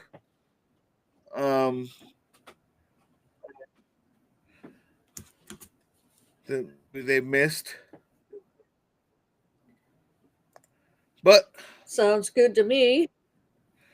Yeah, I want to make sure that everyone says that's all right, though. Quick video. We're not missing anything, guys. We'll keep, I mean, I wish I could do both. No, people. It doesn't. Abortion doesn't automatically line up the vote all the way up and down the ticket. I've got to interject here with a call. NBC News has projected a winner in the presidential race in the great state of Ohio, home state of vice presidential running mate to Donald Trump. Donald Trump is projected to be the winner in the state of Ohio. Again, no surprise there. Ohio used to be like the prototypical swing state, just like Florida. Neither of them considered to be a swing state anymore. I mean, when the Iowa poll came out, when Ann Seltzer's Iowa poll came out, I think people thought, like, if that's the kind of race that we're looking at here, if Iowa is potentially in play for the Democratic presidential candidate, then a state like Kansas could be too. A state like Ohio could be too. It looks like, again, we are in a realm of no surprises here, which is where we've been all night. Which is where David Blood said, right, where he is sitting. And I think we asked about some of these other states, and he shut it down and said, no. And they are waiting for what you just mentioned. I mean, they're watching the blue wall, and they're watching it. Kimberly Odom. Not anxiously, that would be too strong, but eagerly. Yeah. I mean, right, let's just be blunt about this. If, say, and these are not calls, but let's say Trump wins Georgia and North Carolina. Let's say he also wins Nevada find that to be very important. And Arizona. Information to know. If Kamala Harris wins Michigan and Wisconsin and Pennsylvania, she gets 270, she wins the presidency. And so when we are talking about this being a tight race, it isn't just a tight race in each of these individual swing states. It's a tight race, it's a tight race, it's a tight race, even once we start to get first swing state calls, none of which have been called. And by the way, that is the old-fashioned way, right? I mean, before Georgia sort of shocked the world in 2020, the old-fashioned way that Democrats always won was the blue wall. It was that Donald Trump broke and shattered the blue wall in 2016 that threw everybody's brains, off kilter. And so everyone is sort of waiting on states, waiting on Florida is a waste of time. Like, it's a red state now, and we understand that. But I think the old-fashioned way of doing it, plus that Nebraska special district that's the one little blue dot, I mean, that is the way, the old-fashioned way Democrats won elections. And I can tell you the one place that at least the folks I'm talking to in the campaign are looking outside of the blue wall and paying really close attention to it, and they'll be watching whatever Steve Kornacki does, is the Georgia suburbs, because that is where they're seeing overperformance for Vice President Harris, is in the suburbs of Georgia. And if she overperforms Biden in 2020 in the Georgia suburbs, that is where they see the one place to do sort of a reach state. Because again, Georgia's a reach state. I know it's now got 2 Democratic senators, but it's still a reach state for presidential. Let me interject. I don't have a call to make here, but we have a change in characterization in a couple of very important states. In the Pennsylvania presidential race, the previous characterization of this race had been too early to call. It is now too close to call in Pennsylvania. Similarly, in the Wisconsin presidential race, this had previously been too early to call. In Wisconsin, it is now too close to call. We can also change our characterization too early to call means a couple of they don't Senate have races. enough in. Let's look first. So it doesn't mean that the Wisconsin it's Senate close race. Again, or this is far. Democratic incumbent Senator Tammy Baldwin facing Republican challenger Eric Hefty. This had previously been described, this Wisconsin Senate race, as too early to call. It is now too close to call in the Wisconsin Senate race. Two different also, in the Pennsylvania Senate race. We've got a similar shift. This is incumbent Democrat Bob Casey. He holds this Senate seat in Pennsylvania right now. His challenger is Republican Dave McCormick. I think I said Republican Bob Casey, Democrat Bob Casey. This was previously too early to call. It is now too close to call in the Pennsylvania Senate race. We also have an additional change in characterization. This goes back to the presidential level. This is in Michigan. In Michigan, the presidential race had previously been too early to call. It is now too close to call in the state of Michigan.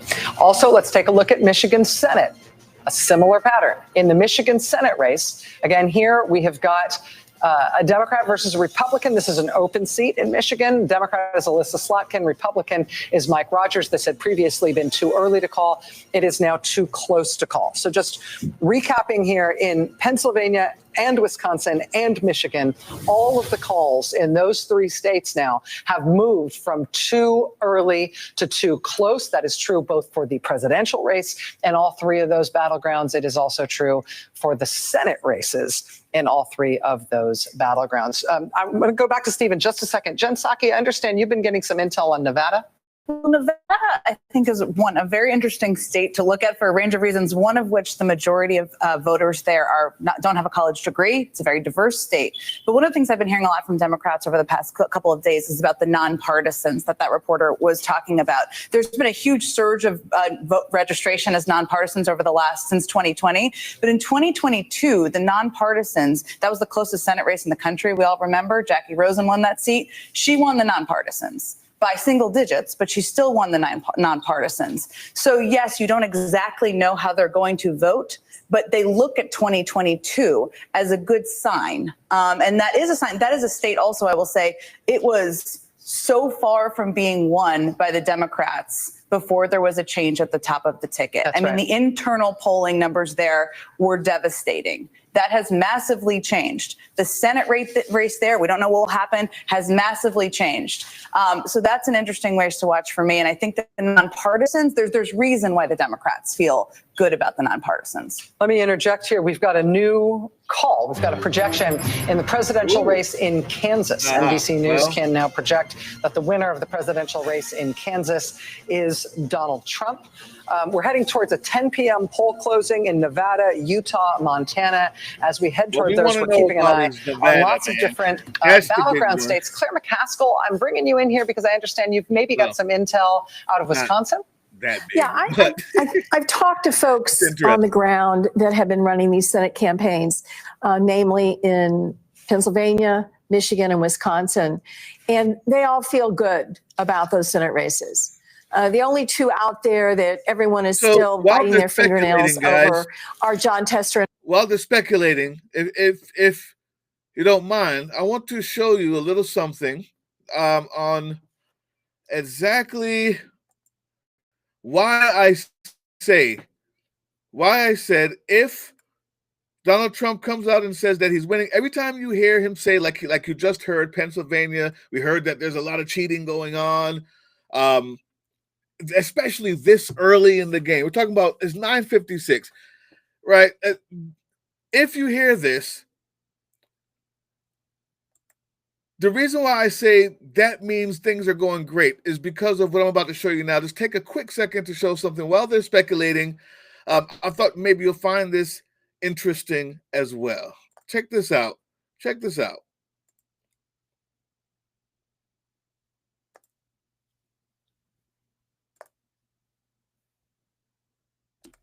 Declare that he's won. And declare that he's won.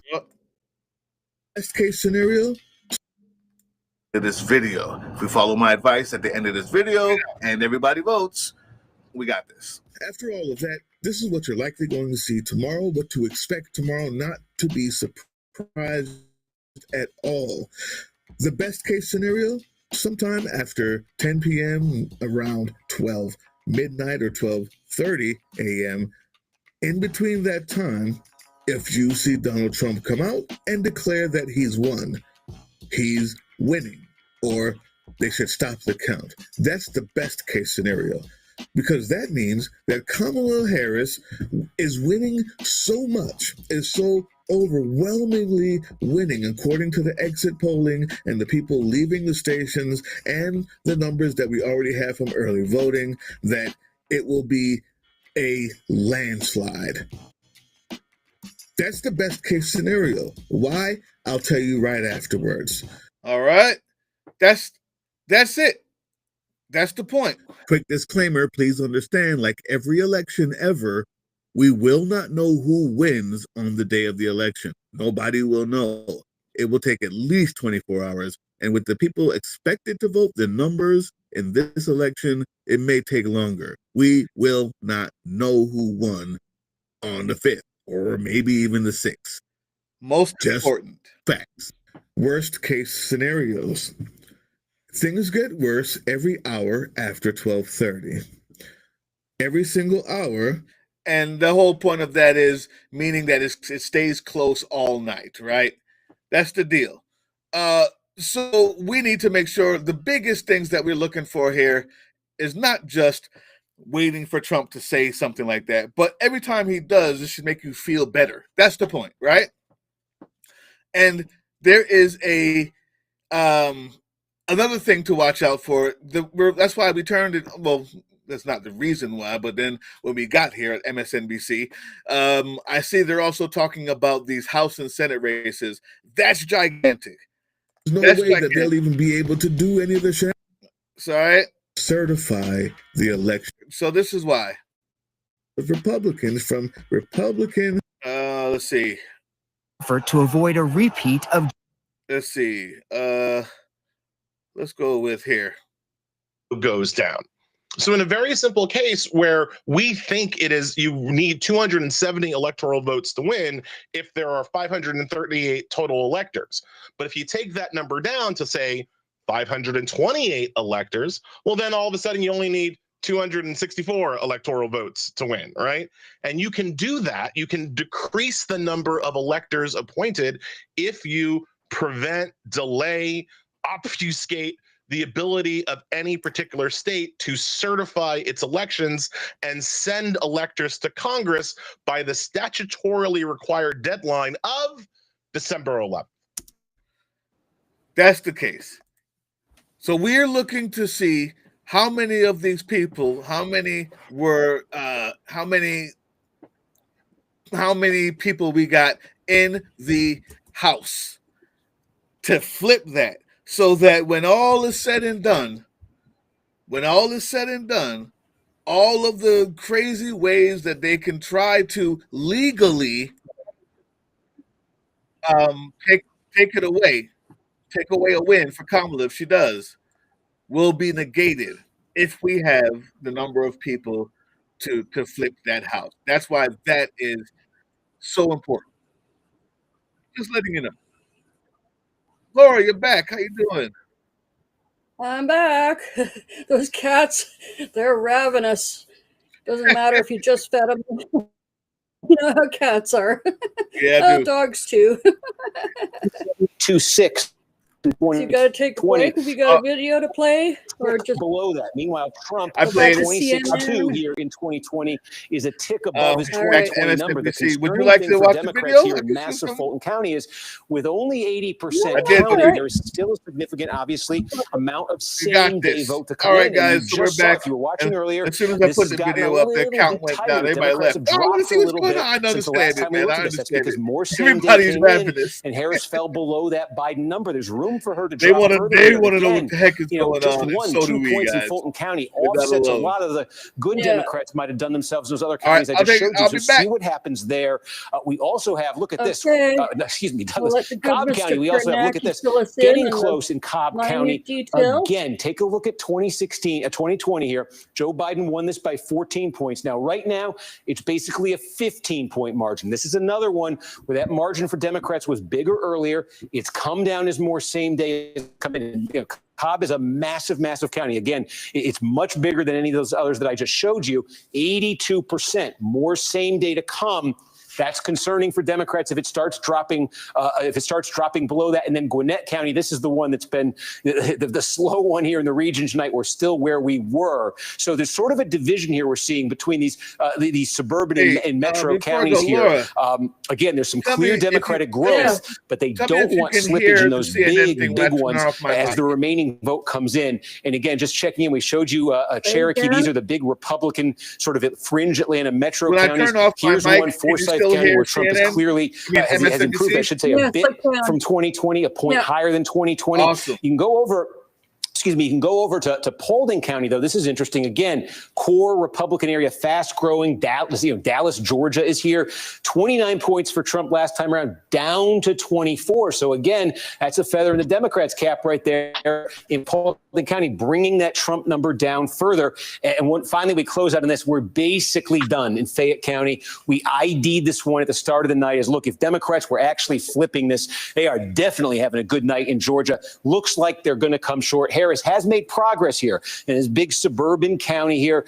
Harris has made progress from 7 points, now sitting at 3 points. But is that progress enough for Democrats? Fascinating and so down to the wire. All right, we are coming up on a poll closing at 10 p.m. We're just about under 10 seconds now until 10 p.m. closings in some very interesting states. Let's have a look at the presidential race. NBC News projecting in the presidential race in the great state, the swing state of Nevada. It is too early to call. NBC News projecting a winner in the presidential race in Utah. Donald Trump projected to win the presidential race in Utah. NBC News also projecting a winner in the presidential race in Montana. So Nevada, too early to call. Trump win in Utah, Trump win in Montana. Looking back at the battleground states that we're still awaiting to finish calls in Georgia, it's too close to call between Donald Trump and Kamala Harris. In Pennsylvania, it's too close to call between Donald Trump and Kamala Harris. In Wisconsin, it's too close to call between Donald Trump and Kamala Harris. In Michigan, sing it with me now, it's too close to call between Donald Trump and Kamala Harris. In North Carolina, it is too early to call between Donald Trump and Kamala Harris. And in Arizona, it is too early to call between the two presidential contenders. Let's look at Senate races right now, including in some of the states that have just closed with 10 p.m. Eastern time poll closings. Looking at the Senate race in Montana, incumbent Democratic U.S. Senator John Tester facing a challenge from Republican Tim Sheehy. That is too early to call. In the Nevada Senate race, where incumbent Democratic Senator Jackie Rosen is facing a challenge from Republican Sam Brown, that is too early to call. In the Utah Senate race, this is also considered to be too early to call. Let's look at some calls from Senate races from the 9 p.m. poll closings in New York State. NBC News can project that Democratic incumbent Senator Kirsten Gillibrand will be returning to the Senate for another term. NBC News can also project a winner in the North Dakota Senate race, where incumbent Republican Kevin Cramer will be returning to the Senate from North Dakota. NBC News can also project a winner in Mississippi, where incumbent Republican Roger Wicker will be returning to the U.S. Senate from Mississippi. This is the status of the United States Senate at this hour. Again, no surprises. 44 seats held by Republicans. That includes one net gain seat, a flip they got from the West Virginia Senate seat that was previously held by independent Joe Manchin. Democrats sitting at 34 seats right now. There are still 22 uncalled U.S. Senate seats at this hour. Whew. I mean, we don't have very many more poll closings, right? We'll have poll closings at 11 and 12 and one at midnight, one at 1 a.m. But we're not watching poll closings essentially for all the news right now. We're watching for any one of these swing states to close in on something called, The final polls were, I think the final Marist poll, right, was +4 nationally. I mean, I think that for Kamala Harris, right, what we're seeing is what that looks like. And You take a national number and you toss it around and you think, oh, I don't know, that feels fine. I think that you said a few minutes ago, let's be blunt. Let's be blunt. I think when you watched what Donald Trump did in 2020, what Democrats were fantasizing about was a landslide victory, where he wouldn't be able to peer at a red mirage and falsely claim victory. And so some of what was wanted and desired was a sweep that in a 50-50 country where the final best poll had her +4 nationally really didn't, the data suggested that something that would disallow Donald Trump to claim victory before the results were known, that really wasn't on the table. We live in an evenly divided country and it creates anxiety, but it also requires patience. And the fact that there were still people waiting in line during the last live shot that Jacob Soboroff did, the fact that there are still people voting in the West means we really do have to do what Jen said, because we have to wait for the votes to be counted. Now, what will start to be something we keep an eye on is Donald Trump is against all the votes being counted. At least 4 years ago, that was his public position. And so I think there'll be a moment when it is very much still up in the air, when Steve is still tapping counties and we only numbers like 34, 44, we don't have all the vote in. And I think this will become another test for the country and our patience. It's also, I think the reason there's so much anxiety is that I think, and I've gotten a fair number of these texts, and I'm sure you all are as well, it is fairly shocking. And I don't think it's something that should make us super proud that despite all of the things that just we've seen in the last 2 weeks, even if you could somehow forget January 6th and an attempted coup to overthrow the country, even if you could forget taking classified documents and hiding them in your bathroom, even if you could set aside, which is very hard to set aside, an adjudication of sexual abuse against a woman and then 24 other allegations, and Jeffrey Epstein saying it was his best friend, and you name it, you just think about just the last 2 weeks and the things that Donald Trump has said into the TV that people could hear him say and do, the vulgarity in front of families with young children, and the threats to do mass deportation and a violent start to his dictatorship on day one, and you name it.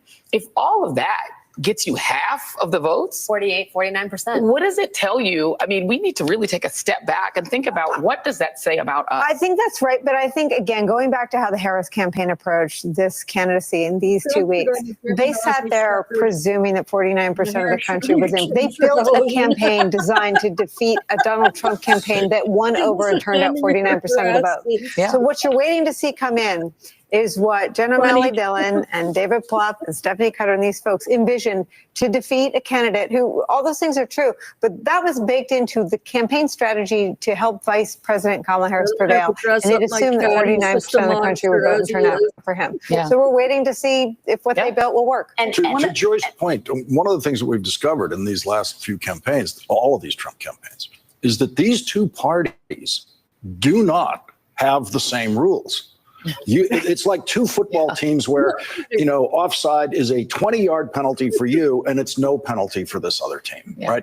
And so, the idea that if Joe Biden said the wrong word at a certain time or wasn't able to come up with the word he wanted to say at a certain time, the idea that that's worse than all the words we heard Donald Trump say, that he had no trouble retrieving from his racist thoughts about people, and to say there's no price for those. You won't lose a single voter. You might not gain a voter, but you won't lose one, no matter what you say.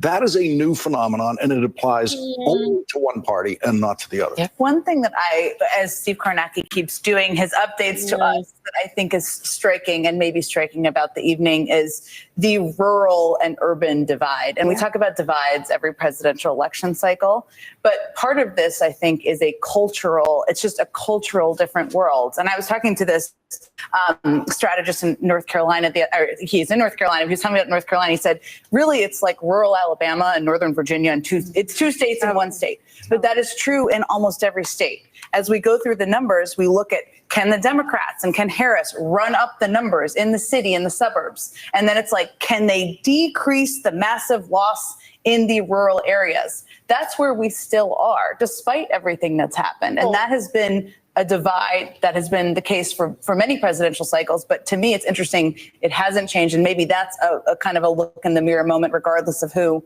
wins. Well, it's not, I mean, I'd say I think there's probably another layer to it, which is education. And I think when it's all said and done, what you're going to see is a huge divide over people who are college educated and not college educated. And if that is the case, what is different is that you could be seeing a realignment of the base in the party. And there are this over and over everybody here. But if the working class, non-college educated voter is now increasingly a Republican voter, Democrats have to rethink the way in which they sell their policies that absolutely benefit working class Americans and in a targeted fashion.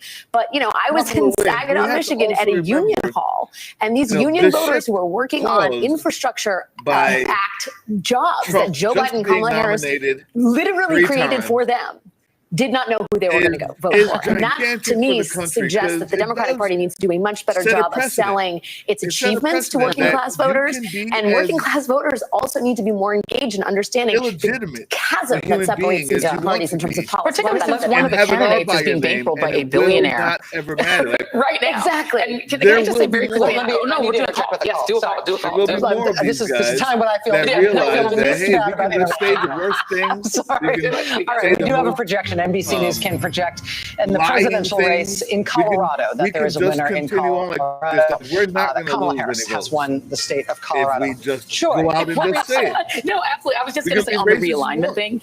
One place, and I would actually like to put this narrative to bed, maybe forever. It's something that's going to be one hard place to there's change. not going to be realignment. Black men. Every 4 years, I go through the ritual of having to talk down, you know, this the sort of world that wants to say that black men are just realigning and they're all going to run to Donald Trump. There is literally no difference in the exit polls. A 1 point difference is not a difference at all between where black men were in 2020 and where they are in 2024. It's not black men. They are not the ones shifting. What you're seeing are shifts among. It's ridiculous. Latino voters for sure, but you are not seeing shifts among black men. Please stop saying black men. The only area supporting Trump. There has been some, which just seems like an outlier, is Wisconsin, where there's a, but again, it's exit polling. So what do we know? Yeah. I want to go over to Steve Kornacki because a rumor has floated its way to me, which is that a whole bunch of vote just came in from Arizona. Yes, absolutely. And this is how it goes in Arizona. They get that 10 o'clock Eastern hour, and suddenly what you get out of, remember here, Maricopa County, that's what you're looking at right here where Phoenix is, more than 60% of the vote in the entire state is in here, and Maricopa County all at once releases this, more than half of its vote. Now, let me tell you what you're looking at here, because if you remember from 2020, the story in Maricopa and in Arizona is very distinct buckets of votes that come in at different times and that have very different looks in terms of which party they favor. What you get first, and what you're looking at in Maricopa County, this is all of the in-person early vote, and this is all of the absentee, the mail-in vote that was received by last Friday. So that's typically, that is what you get first here. That's what you're looking at. What will then happen in Maricopa County over the next few hours is they will count up the same day vote, the folks who went and voted today. That's typically a Republican-friendly batch of voters. So you'll see in the next few hours, these numbers change, and then you will have the majority of the vote in Maricopa County will be in, and then we will wait. Can you hear me now? Every night now, Kimberly, going through the week, they're going to work through the rest of that vote by mail. The stuff that came in on Saturday, on Sunday, but stuff that was dropped off today. There's still a lot of that to come. But as a starting point, if you compare this to 2020, when this number came out in 2020, Joe Biden had a high single-digit advantage over Harris in that initial batch in Maricopa County. If you remember, the story in 2020 all week was Trump trying to play comeback in Arizona. This is his starting point now in Maricopa. Also, the other big population center in Arizona, this is Pima County, where this is the more democratic of the two big counties here. Again, basically the same deal. You've got this initial batch here that's half the vote. Again, Biden, you can see where he ran here in 2020. You can see what Harris is getting right now. But what will still be coming out later tonight in Pima will be that same day vote. So we'll see how that affects the count. And again, in Arizona, if we get through tonight, and this thing is still very, very close, you're kind of locked in probably for a few days of results just because of that pace where once a night you'll kind of get updates from these counties. So the question here obviously is if somebody gets a clear advantage, this is the statewide number right now, half the vote has been counted out. We'll see in the coming hours if there's clear separation between these candidates at all. Otherwise, Like I said, it could take any some time there in questions you guys have Arizona. on Facebook I want to chat, return to Pennsylvania because I and think YouTube we've got a live pretty stream big chat, development or here. the And Riverside part of chat. the Any story we've been questions, following all night, we have been historically, flagging politically, Lackawanna County, electorally. Any big questions I one, can answer, where I will. Scranton is, heart of Northeast Pennsylvania, a very Let's chat. contested Let me know what you're drinking region out here there. politically. And the Got question Evan has been, Williams on my what side would this today. land at? And you're now basically looking at it. This is probably it in Lackawanna County. And first Kamala time. Harris is going to, this is where Scranton is. Kamala Harris, Maybe you see, because I winning wasn't this by talking. 3 points over Donald Trump. But remember, we were using this as a gauge because in 2020, Joe Hey, Biden won this by Porcupine. 8.5 points, won the state.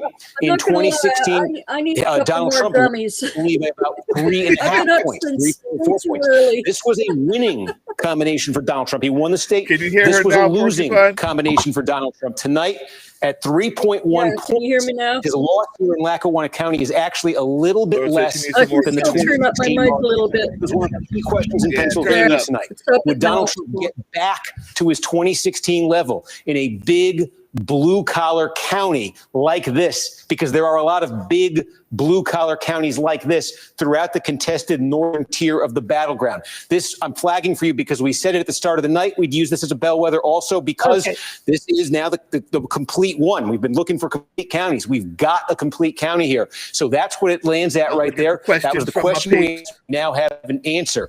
Luzerne County, another biggie. Again, this is all big blue collar counties, Northeast Pennsylvania, slowly getting the same day, the election day vote counted up. Trump's lead Slowly, catchy monkey. Pennsylvania is he needs to hit this number and probably surpass it. So keep an eye as this remaining vote comes in. But like Lackawanna, that's what we're looking at. One other thing to note here. Now, look, half the vote is in Philadelphia County is the same thing as Philadelphia City. They're the exact same thing. So that's what you're looking at here. We got half the vote in. And you see Harris is going to win this thing in an absolute landslide. The question in Philadelphia has been the margin, because what we saw in 2020 was ever so slightly, even as Democrats won the state and improved on 2016, Joe Biden actually lost a little bit of ground in Philadelphia. And the reason he lost a little bit of ground in Philadelphia was Donald Trump performed a little bit better in some heavily Hispanic parts of the city. So the question, another key question tonight has been, do Democrats win that back? Do they win back the ground they lost? Do they lose further ground? Now, you can see Biden won Philadelphia 81-18, essentially, in 2020. And right now, it's 79-20. The key is this, as they count up, I keep saying the same day vote. I'm saying that because that's big what Kimberly just said. Political science as well as critical thinking, all these things have been just ran out of the schools. Like they're not learning historical truth. The kids have no reference, adults have no reference, frame of reference for lies, for truth, for understanding how someone speaks when they sound like a dictator. It should be obvious, but it's not. We're losing a lot of that. Economy, political science, civics. We got to get the education up on that stuff. That's a big part of how we need to be moving forward in the future. That's what we need to be thinking about. Further inroads, because again, this is a county where the Democrats won by about 470,000 votes in 2020. They want to hit that margin. They want to go higher on that margin tonight. So that's the drama in Philadelphia as this other half of the vote comes in. And we could just zoom right out and see. Oh, I was going to zoom out and show you the running statewide total, and I clicked Ohio for some reason. There you go. A little bit more than half statewide. That is Trump's lead statewide, but it's very spotty in terms of where you're seeing votes. Oh, there's one more I did want to flag for you. This is Cumberland County, because we do have about 3/4 of the vote in here. Why Cumberland County? Because we don't talk much about it, but there's a lot of population in this region of Pennsylvania. You got Lancaster County, you got York County. Here you got Cumberland County, Carlisle, Pennsylvania is in here. This is actually, you see red right now, this has been a growth area for Democrats. There's a lot of fast-growing suburbs in here. Again, demographically very conducive to the Democratic coalition, right outside, right across the river from Harrisburg, Pennsylvania. So Democrats made gains here in 2020. This was actually a very good performance for Joe Biden. Now you see with almost 3/4 of the vote in, Trump's a little bit short of that number. That was a bad number for him, and he's a little bit short of it now, but this is the thing to look for. With all of this remaining election day vote still to be counted, is that we just saw this happen in Lackawanna County.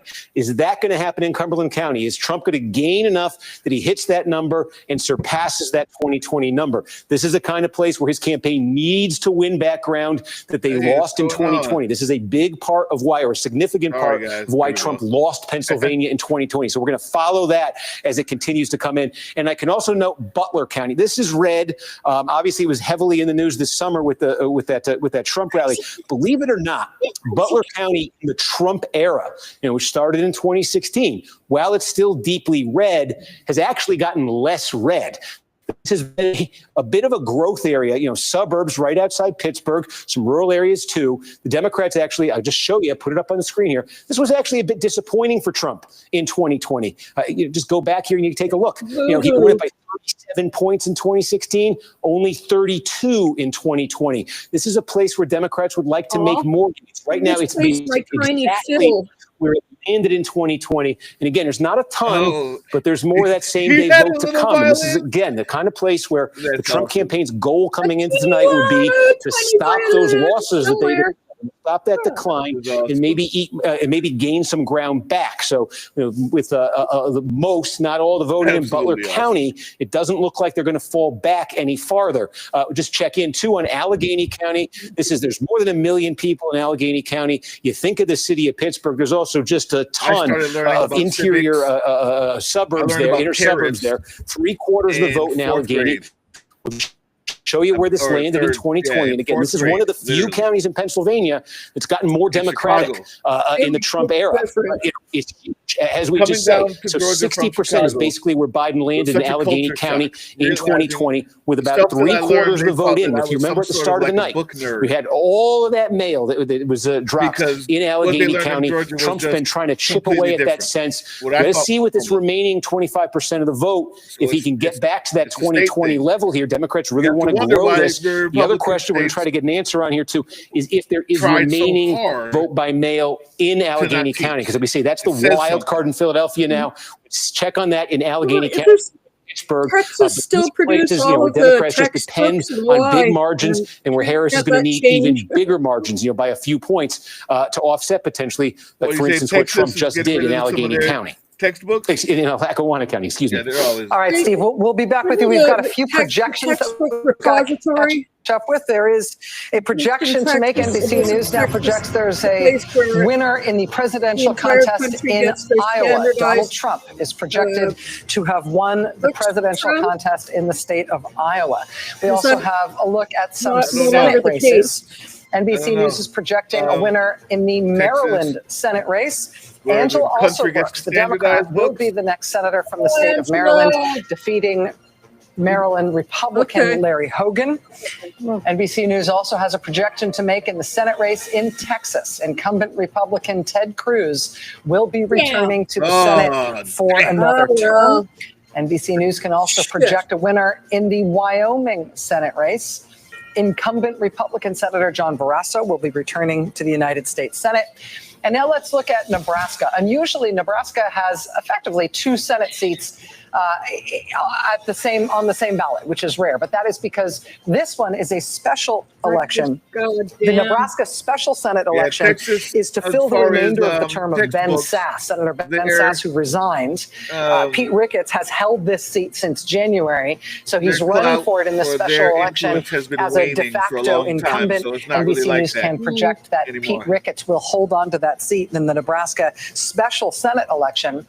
But now there's another Senate election in Nebraska, and this very interesting one. This is incumbent Republican Deb Fischer, who is facing no Democratic challenger, but she is facing an independent challenger. And the independent challenger is Dan Osborne.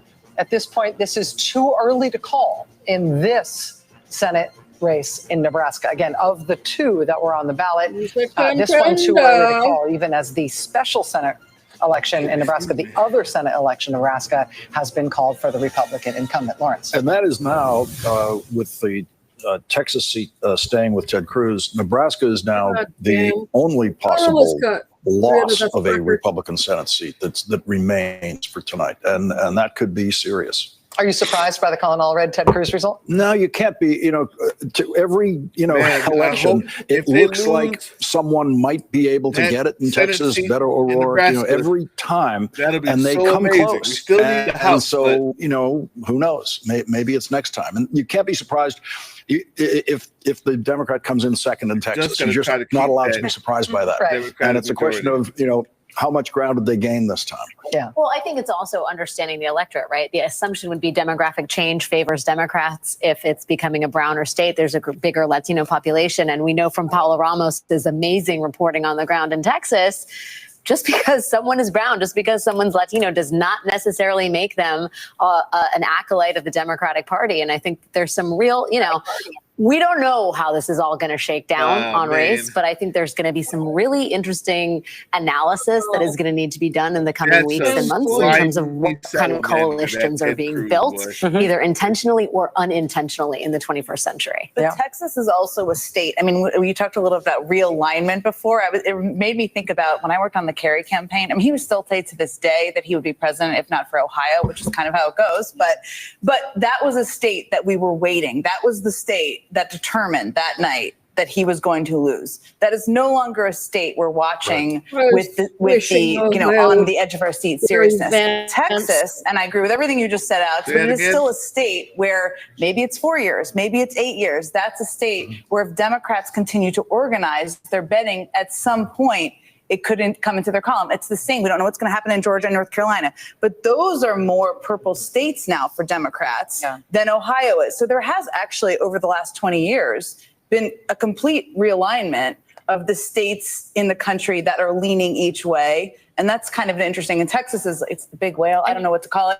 It's the one Democrats have wanted for a long time, but it still keeps moving each cycle. It's also a very voter suppressed state, and the focus of voter suppression coming from that state capital is Harris County, where Houston is, and they are relentless in it. And that is also the largest single physical number of Black voters in any county other than Cook County in Illinois. That's the largest number of Black voters available, and they are deeply suppressed in terms of their ability and access to the ballot. So Democrats would have to do a lot of work there in terms of voter suppression and also voter motivation as well. And you have to, I mean, this is the thing. You can't just reappear every 4 years. This is true with every demographic group. But the reason why Georgia is a baby blue state, as I'll continue to call it, is because Stacey Abrams organized, and then John Ossoff organized, and then Tasha Brown, Warnock and Tasha Brown. They all continue to organize. They're on the ground. The reason we're even talking about North Carolina is because they have this amazing state party chair who's like 26 or 27 years old, and because they have a great governor's candidate.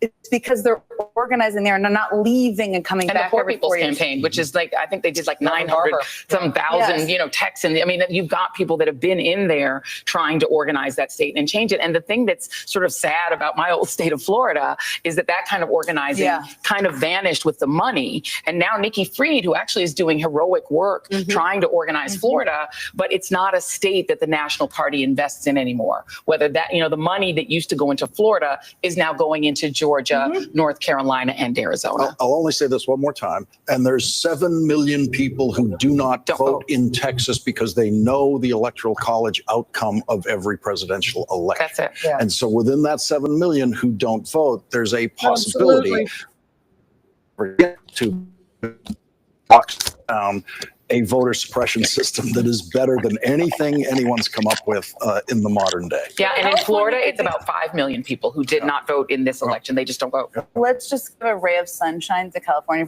California could determine who controls the House. Yes, for sure. So I hope people are voting. If they can still vote, my space-time continuum. You can still vote. But there are states like that where people hopefully are voting. And to sort of synthesize a little bit of what you guys are saying, in Texas, the unmotivated voter who thinks my vote is not going to matter may be thinking about the presidential race.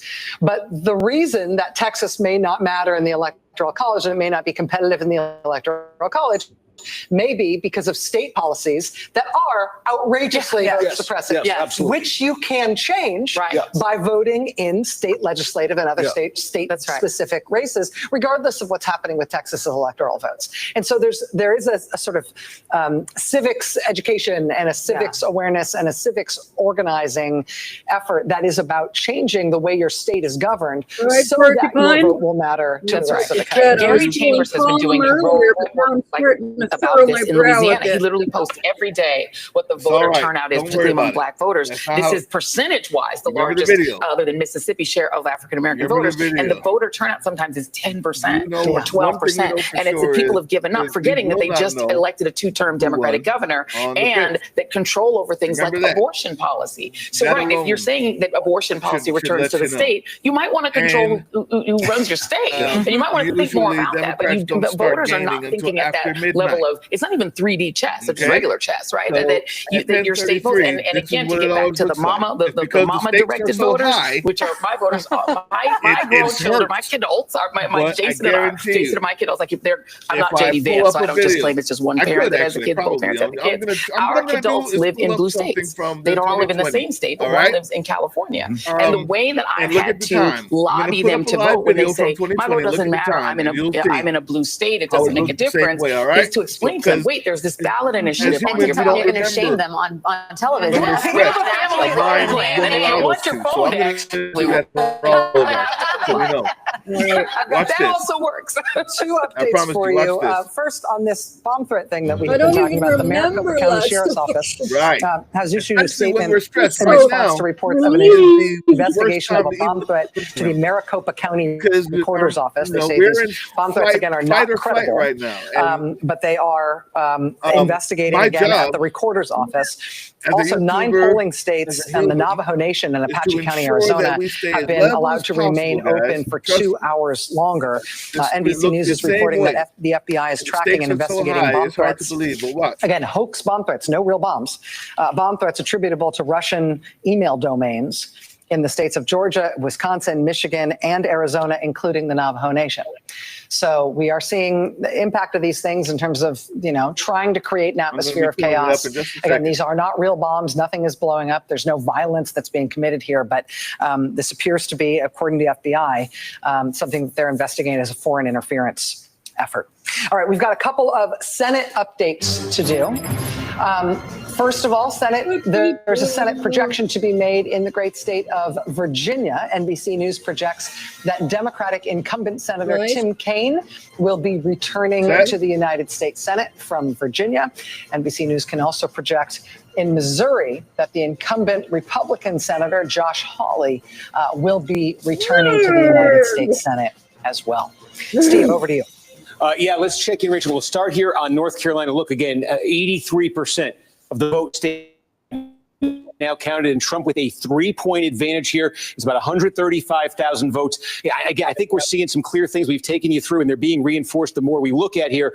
We talked about the rural counties with large Black populations where Democrats wanted to run up turnout and make some gains. That has not happened. You take a look at some of these big, well-populated, still Republican suburbs where Trump has had some slippage, where Democrats would need further slippage. We've singled out Union County before. Trump has actually gained ground in Union County. This is a gigantic one just outside of Charlotte. He's actually gained ground there relative to 2020 when this was a big reason the state got as close as it did. Another county that fits the bill here is Johnston County. Again, just very similar to Union County, just outside of Wake County. And again, it's not massive, but Trump doing a point better than he did. Harris doing a point worse worse than she did. Look, North Carolina is a state that is typically decided within the margins here. You know, the Republicans have been winning it since 2008, not in landslide margins. So when you have a 1 point swing towards Trump and a 1 point swing away from the Democrats, and you keep seeing that all over the place, boy, that really does start to add up. Even in a place here, 3/4 of the vote in Guilford County, where Greensboro is. This is part of the triad.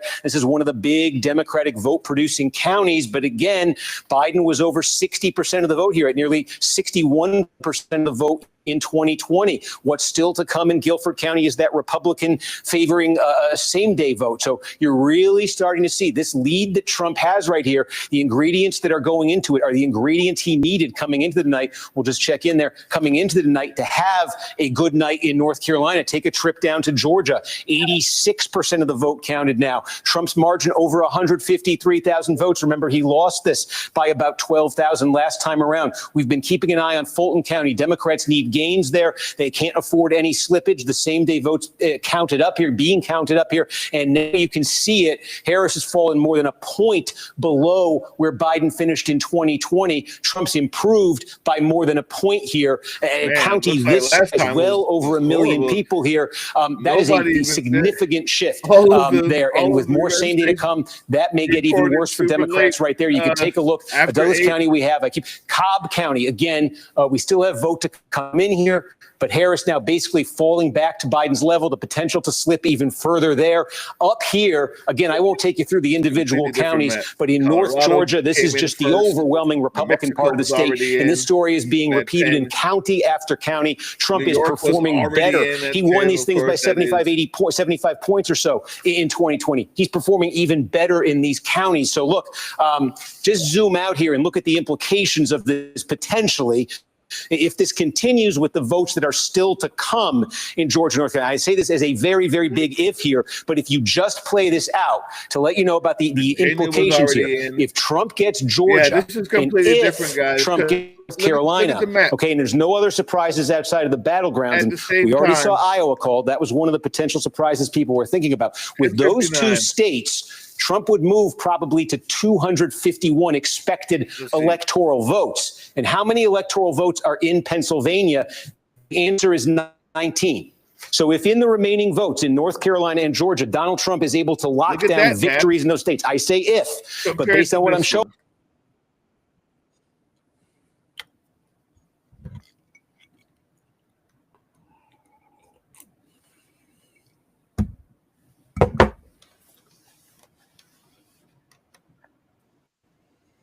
Look at this one.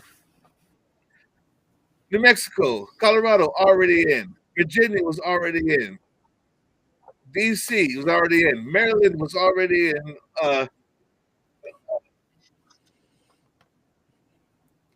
Connecticut was already in. All of these are not in yet. That's one of the things why it looks this way, guys. All these other places aren't in yet. And I'm guessing it's because so many more people voted in these blue states. We're good. Don't worry about it. We're good. Look at that. Look at that. Look at how many blue states were already in. Now, if I can catch it in time, look at this one. In the presidential race They're not in Nebraska. Now, as you know, in Nebraska, we missed it. All right. Well, as you can tell, there's like 6 blue states that were already in by 10:30 last year that are not even in yet. So that's why it looks the way it looks, guys. Nebraska in the presidential contest, but at this point, NBC News is only comfortable attributing 3 of the 5 electoral votes in Nebraska to Donald Trump. Again, they will go. I hear you, Kimberly. I hear that a lot. There is still a chance here that although Trump is winning the state, that Harris may get an electoral vote, out of the state. So we will watch 3 of the 5 electoral votes in Nebraska projected to go to Donald Trump, per NBC News. Joining us now from Reno, Nevada, which is Washoe County, Nevada. Indigo, NY2. Is NBC's Steve Patterson. Steve, I understand that even though the polling places in Nevada closed as of 10 p.m. Eastern, closed as of more than 30 minutes ago, you still got wicked long lines there in Reno. But they usually call it quickly. So I would guess by 11. So why does it still sound like 4 o'clock in the afternoon? Cali will be called. At one of these a lot of polling the West places. Coast I can show you the line here. The this is, again, the county county administration building. All the different county offices are here. You can see the line. This line, maybe about 30, 40 minutes. This is one of the good ones, Rachel. The county registrar just gave a news update to the press, sort of talking about what lines look like after the polls close. There are 10 plus sites in the county with an hour plus wait. And one of them is the University of Nevada, Reno, which is reporting Nevada, a you guys fighting out there. wait. It is You're welcome, 7:35 right now, 35 minutes after polls have closed. Now, here are the problems that come with this.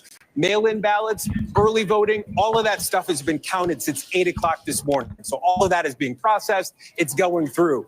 But in-person votes that were cast today, that are still being cast, those cannot be counted until the last person in Nevada has voted. And we won't know any of the data until the last person in Nevada has voted, which means we won't know anything, 0.0% reporting until at least 3 hours from now, because we're also hearing this is happening in other places around the state. So not good news if you like sleep, great news They're if fighting you're out there. I don't know if we're going to be here till See, just to be clear, the long lines there, if we But are that still should also looking, help as you said, out, at Porcupine. 3 hours. We're already What he more than just half an said hour past is when amazing. polls are supposed to close in Nevada. If we're looking at 3 hour plus Guys, lines, got just this. to totally underscore what you're saying, the state will not report a single vote. They will not report any data at all until the last person has voted. So even if they've got a lot of stuff tallied, they've been working all day, they've got all that stuff banked essentially in terms of knowing who's cast votes,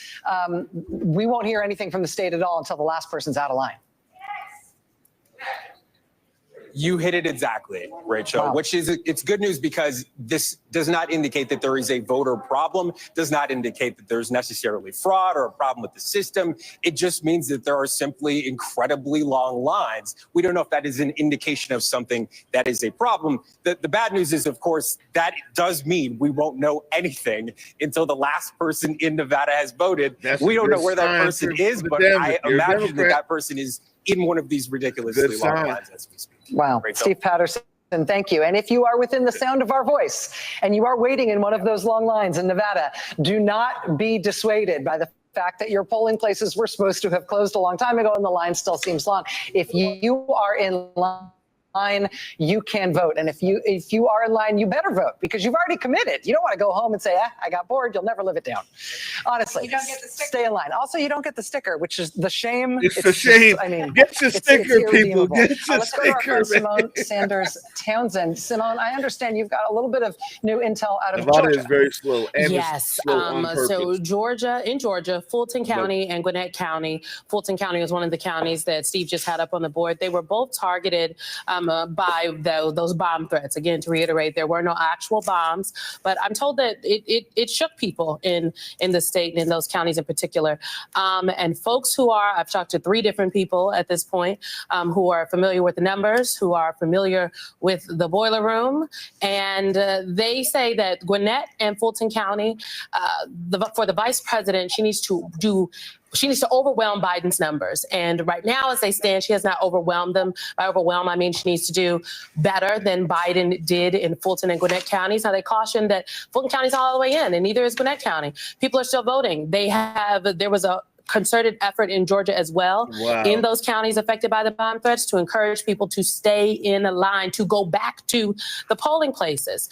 I don't think we can discount the effect, if you will, that these threats that, again, are not real. There are no bombs have been found to our knowledge thus far. That's what the FBI is saying. That's what Tom Winter is saying. And I'm going to repeat what Tom Winter said because he's very well sourced. But it did affect how people were feeling on the ground the day of. Simone, thank you very much for that. Again, the FBI is investigating bomb threats in multiple states. We've also seen, I've been looking at some of the local press in Georgia. The Atlanta Journal-Constitution is headlining what they say is concern that has been expressed to them, sharp concerns expressed to them by the Harris campaign about the potential effect of these bomb threats. Again, there aren't bombs. There are just bomb threats being phoned in order to disrupt and clear out polling places. We've seen a number of both court adjudicated and election administrators deciding to keep places open longer than they otherwise would have been because those places had to be cleared out, but there's always, of course, the threat that somebody who has to go home when they're sent home when a place is evacuated, or somebody who's deterred from going in the first place might not come back once the all clear is given. Those numbers. All right, looking ahead, at this point, it's 10:41 on the East Coast. We're heading toward a few more poll closings at 11 o'clock, 12 o'clock, and 1 a.m. Steve, though, is not waiting for poll closings. He's just watching the vote come in. Steve, looks like you're looking at Michigan right now.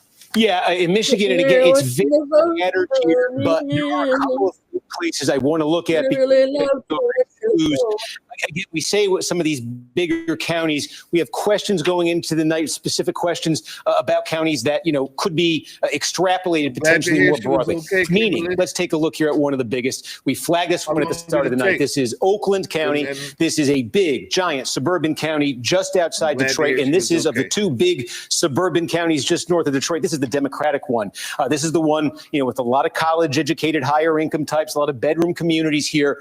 So look at this. 2/3 of the vote is now counted in Oakland County, and Harris is winning. The Democrats are supposed to win here. Her margin's inside 10 points. It's less than a 50,000 vote raw vote margin here. I want to show you what this does in the context of other recent races. In 2020, this was a 14-point win for Joe Biden.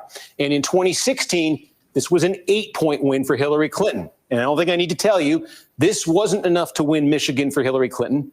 This was more than enough for Joe Biden to win Michigan. And this right now looks an awful lot like this. Remember our test coming into the night, one of them was to compare Oakland to its next door neighbor, Macomb. Macomb is blue right now. This is the blue collar, Trump friendly suburban county. There's almost no vote that's been counted there. So yet to be seen how this is going to measure up. But one of the reasons Democrats were able to win Michigan, why Joe Biden was able to win Michigan 4 years ago was this. He was able to run up a monster number in a gigantic, highly populated suburban county. And it more than offset Trump's strength in the other gigantic blue-collar suburban county. This is a number, if this holds, that the Trump people would be very happy with. The Democrats want that back where it was in 2020. One other county that I think we can look at here and get a bit of a clue from, this is just outside of Lansing, and this is one at the start of the night that the Democrats looked at. They would have said, we want to flip this county tonight. Let me just show you. It got super close in 2020. Joe Biden came less than a point away from winning it here. It had been a 5-point Trump county in 2016. Again, this is one of those places, the reason why Joe Biden was able to make the gains in Michigan, a big sort of suburban county, outside Lansing here. Biden nearly won it. And again, this 95% basically means all the vote is now in Eaton County. It's gone back to that 2016 level, 51-46, 49-44. That's what the Trump campaign wants to see in counties like this, where they had slippage in counties they won in 2020. They want to get that slippage back. We saw that earlier. We showed you Lackawanna County in Pennsylvania. They did that. They did this just outside Lansing. Here's another place where they really want to do that. You could see right here next to Oakland, it's Livingston County. Okay, this is a mix of sort of suburbia, some rural areas here too. It's gigantic, kind of between Lansing and Detroit. More than half the vote now counted in Livingston County. And again, just want to show you, this was a bad number for Donald Trump 4 years ago. He won this by a little bit less than 23 points. This was a good number. He won the state of Michigan in 2016, winning here by about under 30 points. And his margin tonight is looking more so far like 2016 and it is 20 with my other laptop being repeated. We're showing you, not a lot of counties in Michigan have this much vote in, but in those that are, we're starting to see this. And again, we're seeing this in other areas. Some delivery, but all we got is pizza, and I can make my own damn pizza. Almost completely here. It can take you through them. You can start right here, Berks County. Okay, this is where Reading is. One of the things we talked about, Reading has the highest concentration of any city in Pennsylvania. Campaign said we are going to make Hispanic voters. The national exit poll is showing Trump making substantial gains with Hispanic voters tonight. I've seen counties way outside the battleground with large Hispanic populations where Donald Trump has made dramatic gains tonight. Some in Virginia, Hudson County, New Jersey is another. And here in Berks County, again, with one of the larger Hispanic populations in Pennsylvania, here's just about basically the vote here, winning it by 13. Look at that. 4 years ago, he won it by 8. This is exactly what the Trump campaign said it was going to do in a place like Burke County. It was going to take that and it was going to make it double digits. They've made it double digits in Burke County. We check in on Luzerne County. And again, we've been talking about this one. As that same day vote comes in, this is Wilkes-Barre, this is Hazleton, another county with a substantial Hispanic population, one of the highest in Pennsylvania. Now Trump has hit his 2020 number there, and he's got a long way to go here. All that vote that's still to come in, we expect to be election day vote. The pattern, the trend is pretty clear here. So again, you're seeing Trump in good position in one of those big counties, densely populated counties in Northeast Pennsylvania. Take a look at we talked about this one a little while ago. This was a big hope for Democrats in Pennsylvania coming into tonight. Again, 95% means basically it's all in Cumberland County. You see Again, the people that went 2020 looked like this. As trash, basically the same. It's a fraction of a point difference. It's upside down world. For the Like, come Trump on, campaign, man. because in the context, look at this. It was an 18-point race. Trump won here by 18 points in 2016.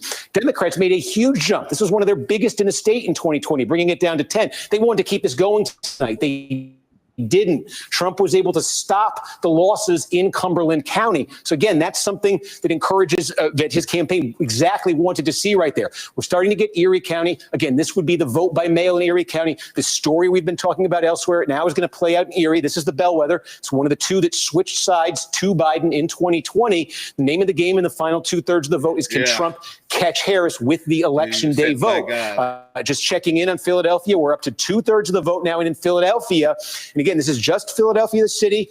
And again, I think this is becoming a bit of a theme we're seeing in multiple states now, the Hispanic vote. Why did Trump make some progress? It was small, but it was there in Philadelphia in 2020. It was because he improved with Hispanic voters in Hispanic areas of the city. With 2/3 of the vote in Philadelphia now, it's 77-21. Well, that looks terrible, but compare that to 2020 and look at that. Trump is running 3.5 points better in Philadelphia than he did in 2020. Harris now 4 points off the Biden number. There is more mail to come, more vote by mail to come in Philadelphia. That will be a boost to Harris, but there's also more same day vote to come. And you can see Trump is running above his 2020 levels there. So where this lands, the Trump campaign's goal in Philadelphia is basically get that Biden number under 80%.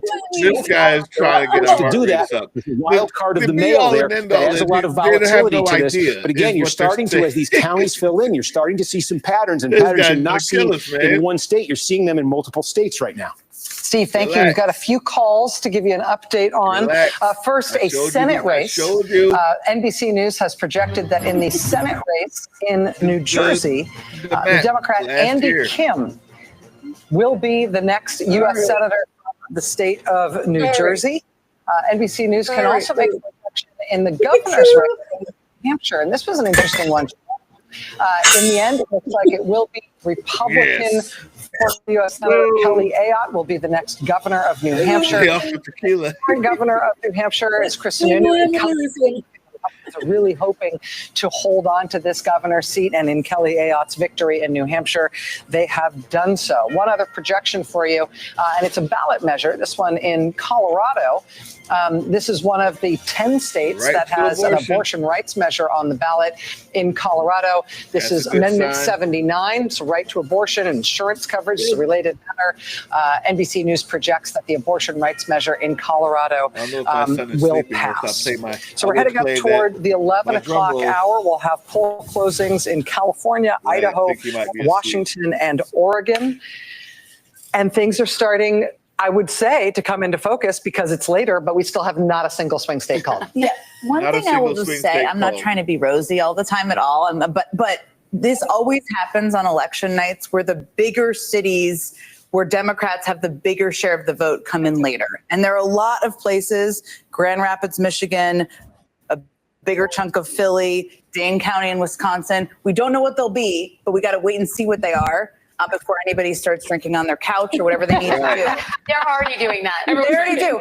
Just one other thing, because we talk a lot about national security issues. They don't always get front and center attention. Andy Kim, who you just mentioned, he is a former national security official, worked within the Obama administration. Alyssa Slotkin, we don't know what's going to happen in that race. That's her background as well. We'll see what happens in California with Adam Schiff. But it's interesting because we're also seeing sort of a bit of a changing of the guard of some new people potentially in the Senate who do come from a background where they care deeply about global norms, where they care deeply about defending them and talking about them and elevating them. And that's an interesting part of the story, maybe a positive one. I would also say that Andy Kim is also just like kind of an awesome public servant. Yes. And obviously, one of the things we've talked to him about him here on MSNBC was this very poignant thing that happened on January 6th, where he took it upon himself to clean the Capitol in the wake of the insurrection. But also just like both well-spoken and like compassionate, like a solid leader. And to see him move into that sort of next tier of Democratic leaders, leadership, particularly after the mess that was the Bob Menendez conviction, it just like good on New Jersey. You'll never be sorry that you've got Andy Kim representing you in the United States Senate. So that's a good one. As we head towards California, Idaho, Washington, Oregon, again, these aren't states that are thought of as swing states in terms of the presidency, but they're going to be really, really important, particularly in control, in terms of who's in control in the United States House. So we know that a lot of the Western states count very slowly, particularly California. We'll get our first look at those things in about around the world. Steve. Yeah, two big things just happened we can tell you about. One, we've been following North Carolina, where statewide you can see 85% of the vote now in Donald Trump maintaining that lead in the neighborhood of 150,000 votes. The big thing that just happened is we've been talking about the giant, city where Democrats I need the big margins. We've been waiting all night on Mecklenburg County. This is where the city of Charlotte is. Now we've got almost all of Mecklenburg County has now been reported out. Harris, no surprise, landslide margin here, but this is short of where Joe Biden was here 4 years ago. Joe Biden won Mecklenburg by 35. Right now it's 32.5. And again, this number, Biden lost North Carolina narrowly, but he lost it 4 years ago. The name of the game for Democrats was to make a jump here tonight. You could look at it, do it in the raw vote, and you'll really see it. 378,000. That's the number of votes Joe Biden got here in 2020. 179,000 Trump. That is essentially a 200,000 vote margin that Democrats got out of Mecklenburg County 4 years ago. Not quite enough to win the state, but the name of the game for them tonight was build on that. Drive that over 200,000 with 90% in. There is still some votes to come in, so this is going to change, but you can see clearly the difference here is sitting at less than 175,000. So instead of going north of 200,000, it is on pace to finish south of where they were 4 years ago. So that's a significant development. Democrats looking at North Carolina all night have wanted something giant to come out of Mecklenburg. We just basically got Mecklenburg. That's what it is. The other one that I think is notable, we don't quite have all of it, but in Wisconsin, again, nearing 60% of the vote in statewide, razor thin. But again, one of those questions we asked at the start of the night, getting some clarity, and it's in the most Democratic vote producing margin county in the state, Dane County. Almost 90% of the vote in here. We're getting close to all the vote in Dane County. Significance here, Democrats rely so much on Dane County in Wisconsin now because they've lost so much ground in the rural areas of this state. I said at the start of the night, every single presidential election this century, the Democrats have added to their margin in Dane County. They have squeezed more and more and more out of it. Take a look at this. 4 years ago, Biden wins Dane County. It's the University of Wisconsin is here by 53 points. And that is a margin of about get that marker working. That's a margin of about 182,000 votes. Name of the game tonight was to hit that number and go further, like they have in every election this century in Dane County, with about 90% in, still some votes to come. But you can see how far short they are of that number. 149,000 right now. 182 was the number back in 2020. This is the county Democrats rely on here. Also in the WOW counties, the question coming in tonight, the WOW counties being the big suburban bedroom communities right outside Milwaukee. Coming into the night, they're red now. They've consistently been red. How much less red would they get? We keyed in on Ozaukee County. Okay, this is now 60% of the vote is in Ozaukee County. Significance here is Trump lost in 2016, he won the county, but he lost so much ground that this was the worst Republican performance in Ozaukee County since 1964.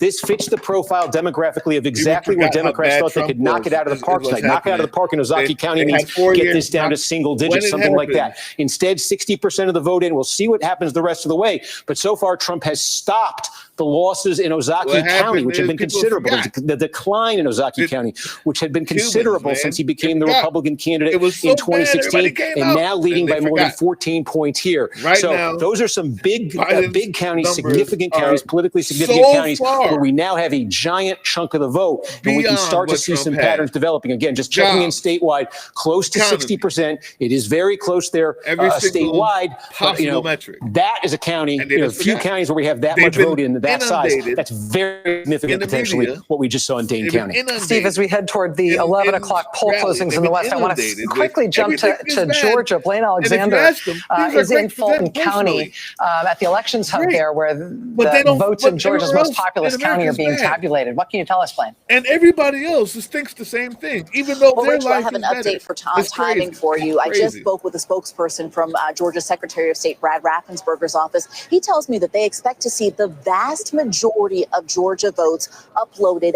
by midnight tonight. Now, that's certainly notable when you talk about the timing, when you talk about what Georgia's going to look like.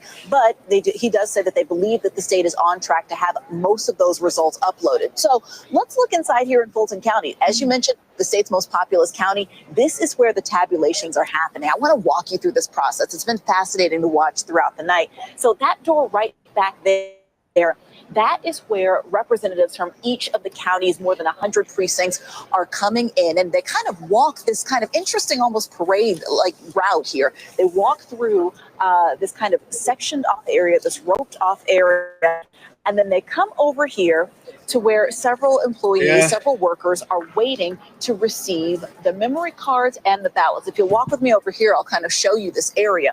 So they come over to these tables right here, and we see them pull out the bags and scan them in. Each person kind of scanning in what's inside.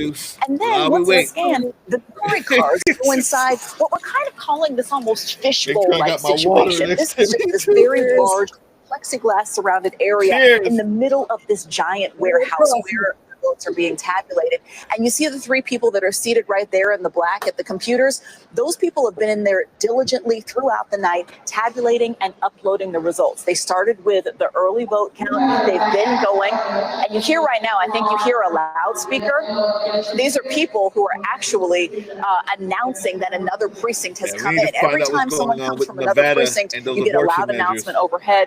We see them come in. I will tell you an update on timing here as well, guys. We understand that all of the results are here in the building. They're just waiting on them to be uploaded. And so when I last spoke with the elections director, she told me she expects to see that happen by 11 o'clock. And so we could see that happen sometime in the next few minutes as more ballots come in right here, guys.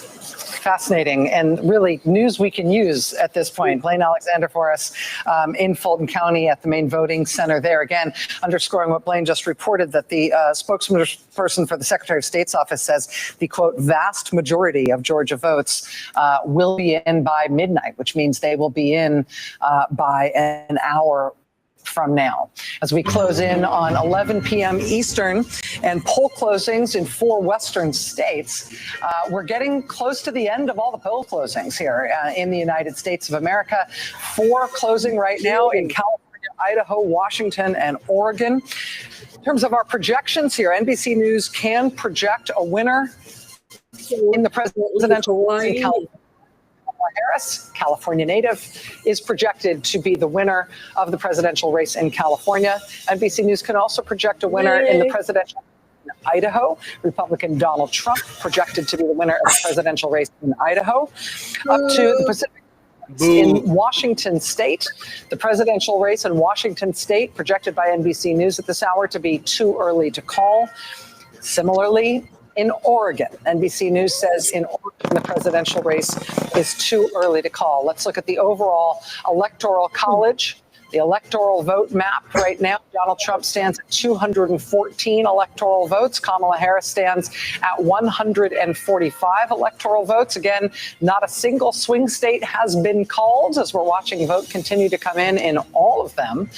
Right now, looking at some battleground states that haven't been called. This is Georgia, too close to call. A difference of about 136,000 votes between the two candidates. Here's Pennsylvania, too close to call. A difference of about 190,000 15,000 votes between the two candidates. Now Here's is the Michigan, time. too close to call. A difference of Relax. Now's just the time under if you got those gummies. 75,000 votes between the two candidates. Here's Wisconsin, also too close to call. Fewer than 30,000 votes separating the two candidates. Over to North Carolina, NBC News projects that the race there is too early to call. Over to Arizona, NBC News projects the race is too early to call. And in Nevada, we've got too early to call.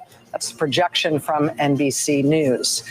Let's look at Senate races right now. We've got interesting Senate races in some of the states that just closed. In California, where Democratic Congressman Adam Schiff is facing off against baseball guy, Republican Steve Garvey. That Senate race in California is too early to call. I'm being informed by the control room that baseball guy is not the right way to think, right thing to call him. I apologize. That in a moment. In the Senate race in Washington State, incumbent Democratic Senator Maria Cantwell is facing off against Raul Garcia. This is also too early to call in the Senate race in Washington State. This is the Senate. Seated in the Senate. That includes one Senate pickup for the Republicans. The pickup they had was in West Virginia, where independent Senator Joe Manchin gave up his seat, decided not to run again. A Republican picked that up. In the Senate, 15 uncalled seats as of yet in the United States Senate.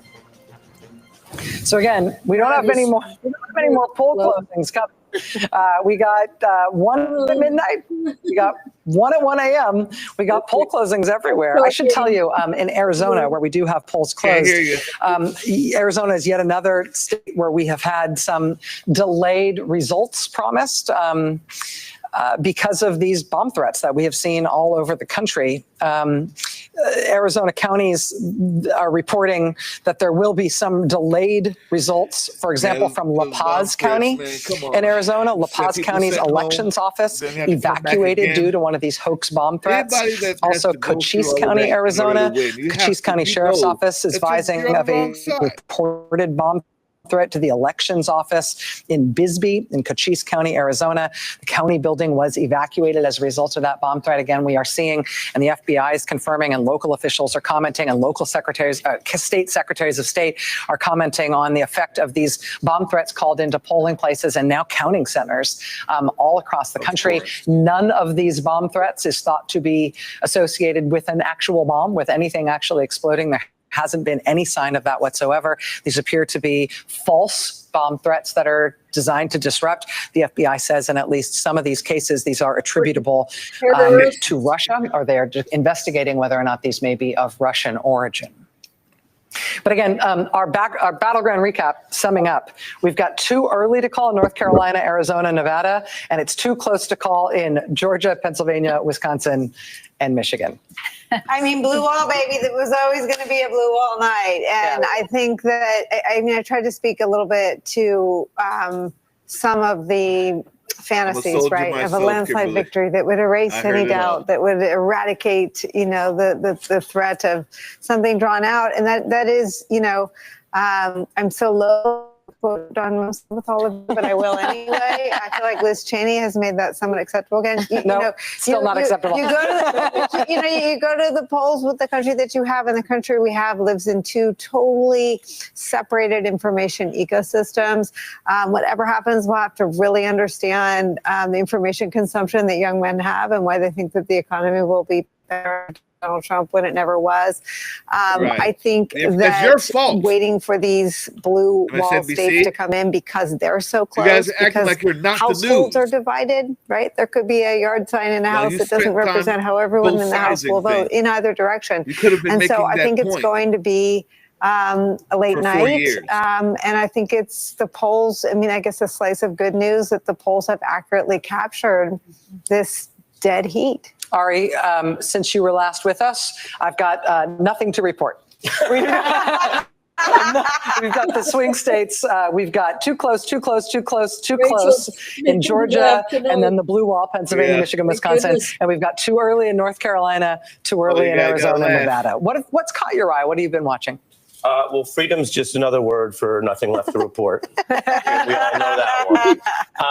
We don't know who's going to win Michigan, Wisconsin, and Pennsylvania, which means that when you actually put aside a lot of the energy and the understandable emotion and commitment, we are in a similar place than we were a few hours ago. I have seen people start to jump on trends, but we don't know who's going to win those states. If Kamala Harris wins those states, then she would be in a path to win the presidency. We can see because we have so much great numbers from all of our teammates who rigorously collect this, that there are other trends that don't tell us who's going to win the election that show Donald Trump outperforming some of where he's been in the past, including among some of those groups, including among Latinos, and perhaps in the total national vote. But the total national vote doesn't determine the outcome. So that's what I'm watching. Pennsylvania, there's a reason why Kamala Harris, they have their own plane. They can hit more than one state in a day. She spent her final day campaigning, doing all 5 stops in Pennsylvania, the campaign, and we've heard from a lot of people there that still feel that's the path. While at the same time, and I've heard some of the interesting conversation at this table, at the same time, Donald Trump over in the entire country in places that may not decide the election, doing better among certain groups is a striking and noticeable development given the year he's had and how he closed. But yes, I will tell you that the boring thing, the simple thing, the repetitive thing is the true thing. We're watching those 3 states, and no one can really confidently say at this hour who's going to win them yet. I do have one call that we need to make, and let me interject here. NBC News can project a winner in the presidential race in the state of Oregon. Vice President Kamala Harris has won in the state of Oregon. NBC News' projection. I also want to draw your attention to one House race that is one of the House races that we have been looking at closely just in terms of it being a race to watch. This is New York 18, a really interesting race. It's a very tightly divided district.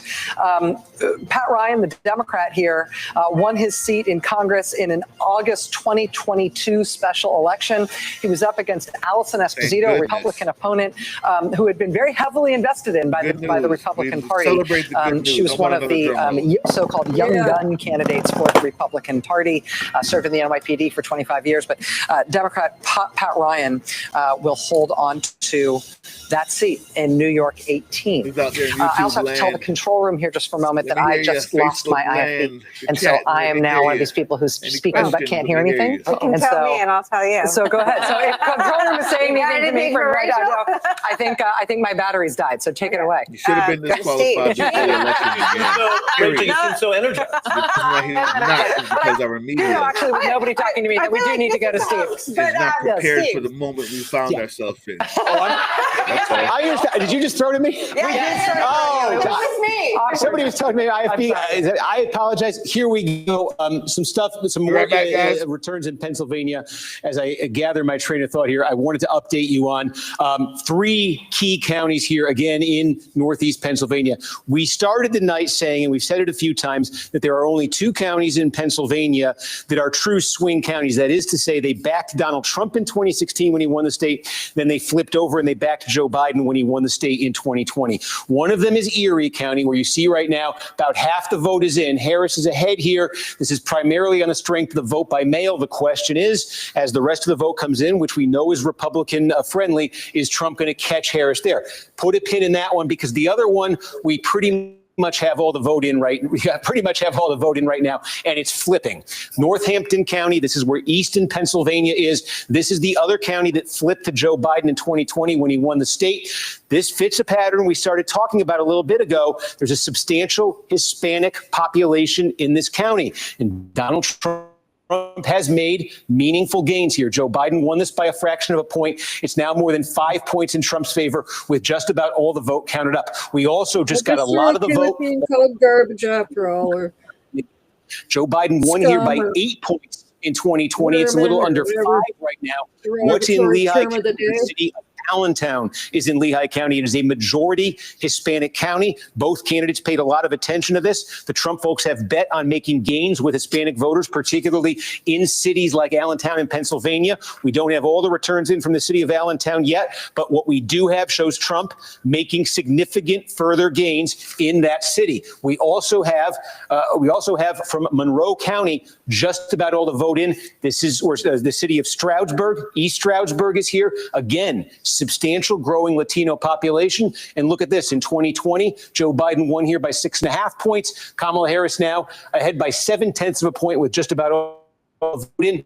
Something else we've been seeing tonight, this is really, I keep pointing it out because I keep seeing it, and I think it's important to know. There's a lot of counties like this in Pennsylvania and Michigan and Wisconsin where Donald Trump either won or came very close in 2016, and he lost meaningful ground in 2020 when he lost all three of those states. And we keep seeing this tonight. Where he's landing tonight is back where he landed in 2016. These were winning numbers for Trump. These were losing numbers from Trump. This is another county where you're seeing winning, the 2016 winning numbers for Trump. And just to put Lehigh in perspective here too, Lehigh County, again, I think we showed you 8 for Biden, less than 5 tonight. So you're also seeing it there. We continue to see it. Philadelphia, monitoring this as well. Now, more than 80% of the vote is counted here. Again, compare this to 2020. Biden won here, 81-18. We're going to take it a step further back because I want you to see the longer-term trend here. In fact, I can take it all the way back to 2012 because I think it's an interesting story. In 2012, Barack Obama won this county by 71 points. Okay, the county, it's Philadelphia. It's the city of Philadelphia. Donald Trump in 2016, he brought it down to 67 points. In 2020, Trump lost ground in the state. Trump lost the entire state of Pennsylvania. But look at this. He basically brought it down to 63 points from 71, 67, 63. And tonight, right now, this is down to 56 points. From 71 in 2012 down to 56. Again, what are we seeing here? What we saw in 2020, the Hispanic precincts of Philadelphia, we saw meaningful improvement for Donald Trump. We're not talking about 10, 20, 30 points here. We're talking about enough, though, to bring 67-point gap down to 63, and tonight, currently 56. The margin for Kamala Harris in Philadelphia right now is just about 300,000 votes. Democrats would love to see that land tonight at 500,000. Boy, they got a long way to go to get there. The one thing Democrats have to hope for in Philadelphia right now is there is a large number of vote by mail ballots that are going to be released. Looking at my clock here, we think in the next 45 minutes or so. That should boost the Harris number in Philadelphia. That should boost the margin there. But she needs to get that back at least to where Joe Biden was 4 years ago. She needs to get that margin way up. I'm just going to take a quick look through the collar counties here because I think we're starting to get some meaningful vote. Again, these collar counties, especially Delaware, Chester, and Montgomery County have become big, core Democratic vote-producing counties. Delaware County is the most Democratic of these three, and you can see it was 63-36 here in 2020. The name of the game in all these counties, Democrats want to be landing north of the Joe Biden number from 2020. They're on the Joe Biden number in Delaware County right now. Take a look out in Chester County. Again, this is where Democrats, I said at the start of the night, they want to land over 60% in Chester County. 59-8 for Harris right now, but the wild card is waiting on a lot of same-day vote. Is that going to affect? That number for Harris right now? And move up to Montgomery County. You got cities here on the towns on the main line here, old school. But 26 points for Joe Biden. It's 30 right now. Again, 30 would be where Democrats want this to land. The danger for them, though, is there's still a significant amount of same-day vote there. But Democrats need Philadelphia to come through on the mail. They need massive margins to hold in these counties, and they're also going to need that. We'll just check quickly in Allegheny County. We're getting close, by the way. Pittsburgh suburbs, we're getting close to 90% of the vote here. And again, that Harris number here right now is under, small, but it is slightly under the Biden number. The Trump number, 0.4 of a point better than 4 years ago. If this is basically a push with 2020, the Trump folks, if you offered them that at the start of the night, I think they would have taken it. We'll see what that remaining vote does. Steve, thank you. We've got a few calls that we have to make in Senate races. NBC News can project that there is a winner in the Senate race in Ohio. This is a Republican pickup. This is incumbent Democratic Senator Sherrod Brown losing his seat to Republican challenger Bernie Moreno in Ohio. NBC News can also project an interesting Senate result in California. Now, this is Adam Schiff, the Democratic candidate in California, is projected to have won this seat. I need to tell you, though, he wins this both in terms of the regular Senate contest, but he also wins the special, which means that the seat that was vacated by the death of Dianne Feinstein, where LaFonza Butler has been in that seat since Dianne Feinstein's death, Adam Schiff will not only take over the full term of that seat, he will also take this seat immediately in the Senate from California. One additional call in New Mexico, the Senate race in New Mexico. NBC News projects that incumbent Democratic Senator Martin Heinrich will be returning to the U.S. Senate. At this hour, this is the balance of power in the United States Senate. And this was a big one because this means a +2 net gain for the Republicans. They are now at 49 seats. Democrats are at 39 seats. There are 12 seats uncalled. We've got to go in a moment. We're going to go to Michelle Norris, who is at Harris campaign headquarters at Howard University. Lawrence, I just wanted to get your reaction to that Senate news. Yeah, that is a big loss for the Democrats. It takes them down in terms of the incumbencies as of this hour to 49 in the Democrats in the Senate. If you to assume everyone returns, John Tester was in even more trouble than Sherrod Brown. And so most senators believe that Sherrod Brown had a better chance of getting reelected than John Tester. So if John Tester goes the way of Sherrod Brown, that would absolutely guarantee that they lose control of the Senate, because the remaining hope is that Nebraska sends an independent senator to the Senate who would then vote for the Democrats in organizing the Senate, which would get them to 50. Looks like the prediction. But this does now look like the Senate is probably going to be in Republican control. Yeah, it's also. I will also just say it's a loss for the Senate to lose Sherrod Brown, who is incredible loss, and he was one of those miracle workers politically in the Senate who can go back to a state where no other Democrat could win statewide, and he figured out how to do it and do it repeatedly. Yeah, long after his state turned very. But they poured massive amounts of money against him this time. Yeah. Hundreds of millions of dollars. Yes. Exactly. We're joined now by MSNBC senior contributing editor Michelle Norris. She's at Harris Election Night headquarters at Howard University. Michelle, what do you think? I've had a long day and way too much coffee. Large is still loud, but a little bit more subdued. And the word that I keep hearing, it must be some new phrase that has entered the lexicon, is the idea that people here are nauseously optimistic, not just cautiously optimistic, but nauseously optimistic. And one of the people I heard that from was LaFonza Butler. I spoke to her just a while ago, and she was speaking about the upcoming results. She mentioned North Carolina, for instance, called by some, not by us yet, thinks it doesn't look good there. But one of the interesting things she said that's echoed by a few other people that I spoke to is that the real focus now is on that blue wall in the Midwest, Wisconsin, Pennsylvania, and that second district in Omaha, Nebraska, that sort of blue oval at the top of the state.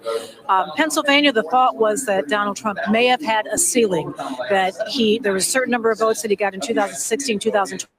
They were hoping that he would not exceed those numbers. They are actually outperforming Joe Biden in some key areas, but it's clear now that Donald Trump has picked up key support among Hispanic voters, despite the things that he said at that rally at Madison Square Garden, despite the reaction that we saw among Latino voters in places like Allentown and Hazleton. And so, people here are watching and they're wondering what's going to happen in Pennsylvania. They're ready for a long, long night.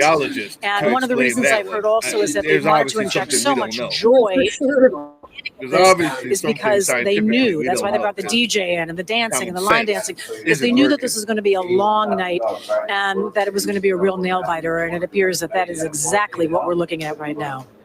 Michelle Norris at Howard University, where the Harris campaign is posted up and watching these results as avidly as any.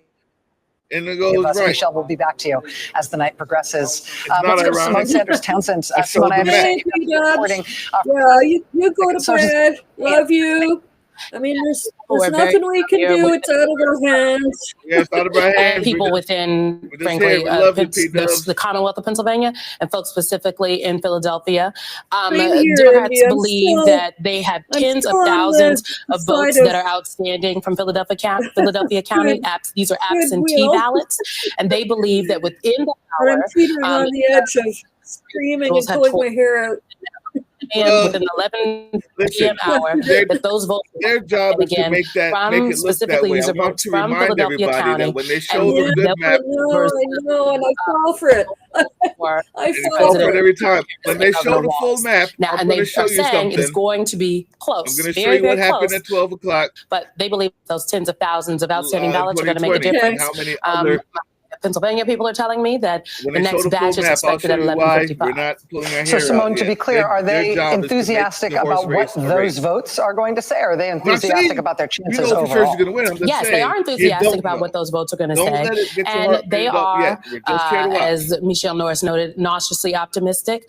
People are nauseously optimistic. They're clear-eyed. And people within the campaign and then strategists surrounding the campaign have all said to me within the last hour, we have been clear that it was going to be close. Now, folks may not have believed that, given the energy and the momentum, but the campaign itself and the folks specifically very close to the campaign have always been clear that this was going to be a close race. They believe that Pennsylvania is still in play, and I do also think that it's my understanding of they have a sense that the reality is that Georgia is not an option for a win this go round, and North Carolina is not looking like it as well, but folks need to wait and see. Wake County, rest of Mecklenburg County in North Carolina will make a difference. Wisconsin, I will note, folks in Wisconsin say they think it'll be a classic Wisconsin photo finish, but they feel good about where they are. They specifically noted about Dane County because they've seen numbers that say the vice president, is not performing as well in Dane County. They've seen reporting about that as Biden, and they note that the wards that haven't reported in Dane County are very blue areas around Madison. And so the folks in Wisconsin are also feeling good. They tell me that 3 campuses, students are still voting right now as we speak. That's what they're not telling me. All right, Simone Sanders Townsend, thank you. I want to go to our friend Michael Steele, who I understand has been talking to sources about the results in Michigan. What are you hearing, Michael? Yeah, it's very interesting right now that a number of the folks that I've been talking to there in Michigan, Republicans are looking a little bit, how should we say, skeptical of holding Michigan for Trump right now, looking at some of the numbers that have been coming in. I know as we still have big centers like Detroit that are going to land, but the reality on the ground there, they have a lot of hope in that they look like they will flip the House to the Republicans, but may give some ground to Trump. They're still looking through some of the numbers, but it's a little bit up in the air for the Trump hold on Michigan. So the narrative around the blue wall still holds a bit. I mean, Pennsylvania and Michigan are really kind of those 2 bookends, with Wisconsin sitting right there for Kamala Harris right at the moment. All right, Michael Steele, thank you very much. We do have a little bit of intel ourselves from the campaign. NBC News has obtained an email to campaign staff that was sent out by the campaign manager for Kamala Harris, Jen O'Malley Dillon. I'm just going to tell you what we got. That he was telling you While we continue to see data trickle in from the Sunbelt states, we have known all along that our clearest path to 270 electoral votes lies through the blue wall states. And we feel good about what we're seeing. Again, this is an email from the Harris campaign manager, Jen O'Malley Dillon. This is an email to campaign staff. This email has been obtained by NBC News. I'll continue to quote it. O'Malley Dillon says the Harris campaign has, quote, overperformed turnout expectations in Philadelphia, and that they're waiting for a, quote, significant amount of votes to come in from Michigan, including from the city of Detroit. O'Malley Dillon says they're also waiting for a significant amount of vote from Wisconsin's Dane County and Milwaukee County, adding they do not expect Wisconsin's complete results until between 3 and 5 a.m. We've been saying for weeks, says O'Malley Dillon, quote, that this race might not be called tonight. Those of you who were around in 2020 know this well. It takes time for all the votes to be counted. All the votes will be counted. That is how our system works. What we do know is this race is not going to come into focus until the early morning hours. Jen Psaki, let me get your reaction to that. Well, just reading this, I was thinking of what's happening in the boiler room. High pressure. Call it on a campaign, but Nicole and I have probably spent a collective hundreds of hours in boiler rooms. It's basically where you have the top campaign strategists and teams looking at, like our team looked at the decision desk, right? They have a team of people that do the decision desk. What's different in a campaign is that you're also looking. I want to say something really quick. We're not leaving just yet, but this is important. For example, Kernacki showed you 5 counties. And all 5 counties say Harris was up, but not as much as Biden. Let me tell you why he does that. The reason why he does that is because that makes your heart race. That makes you go, man, she's losing ground. Even though she's up, she's losing ground. Yeah, she's losing ground. But here's the difference. If Biden won that county by 500,000, that was the historic part. We still have a difference of 300,000 in order to still win. You could lose 200,000 and still win, right? Biden won by millions of votes, millions. It was historic. So when you see her losing ground, she has millions of ground to lose to still win. Does that make sense? So yeah, there's some misogyny out there. Yeah, there's people who don't remember what that 4 years was like. Yeah, it's not a pandemic anymore. Sure. There is a Connecticut. Connecticut. So that's all I'm saying.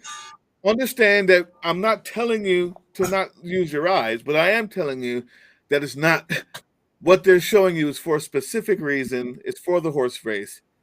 She has ground to lose. Absolutely. It doesn't mean she's not going to win.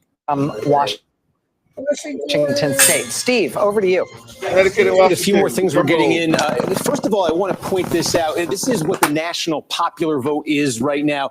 Now, customarily, we've seen this the last 2 elections, 20 and 16, that Trump has led in the tally of the national popular vote, well into the night. And typically what you see certainly is California comes in late, and it takes a while to get all the vote counted there. And that's just a millions of vote margin for Democrats. So certainly this is going to change, and we're just starting to get California. That's a guarantee. But outside of the core battleground, there are a couple things that I want to flag. A couple states that it's awfully late in the night and we don't have calls on yet that I think a lot of folks might have expected we would. Let me start in Virginia, where 80% of the vote is now in. And Kamala Harris, you see, is ahead here by about 2.5 points in the count. But again, in 2020, this was more. This is a 10-point state for Joe Biden over Donald Trump.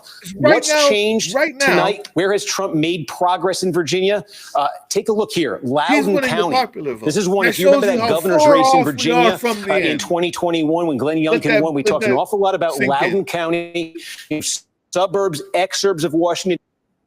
Growth here. Biden won this thing by 25 points. It's been getting leaps and bounds more Democratic. Look what happened in Loudoun County tonight. What had been a 25-point win for Joe Biden comes down to a 16-point win. And again, Trump needs to be improving to win Virginia, on average by about 10 points in these counties. He comes very close to it there in Loudoun County. Take a look. Prince William County. This is a very densely populated and a very diverse county. Again, significant Hispanic population. Biden won this by 27, down to 18 points tonight, just about all in there in Prince William County.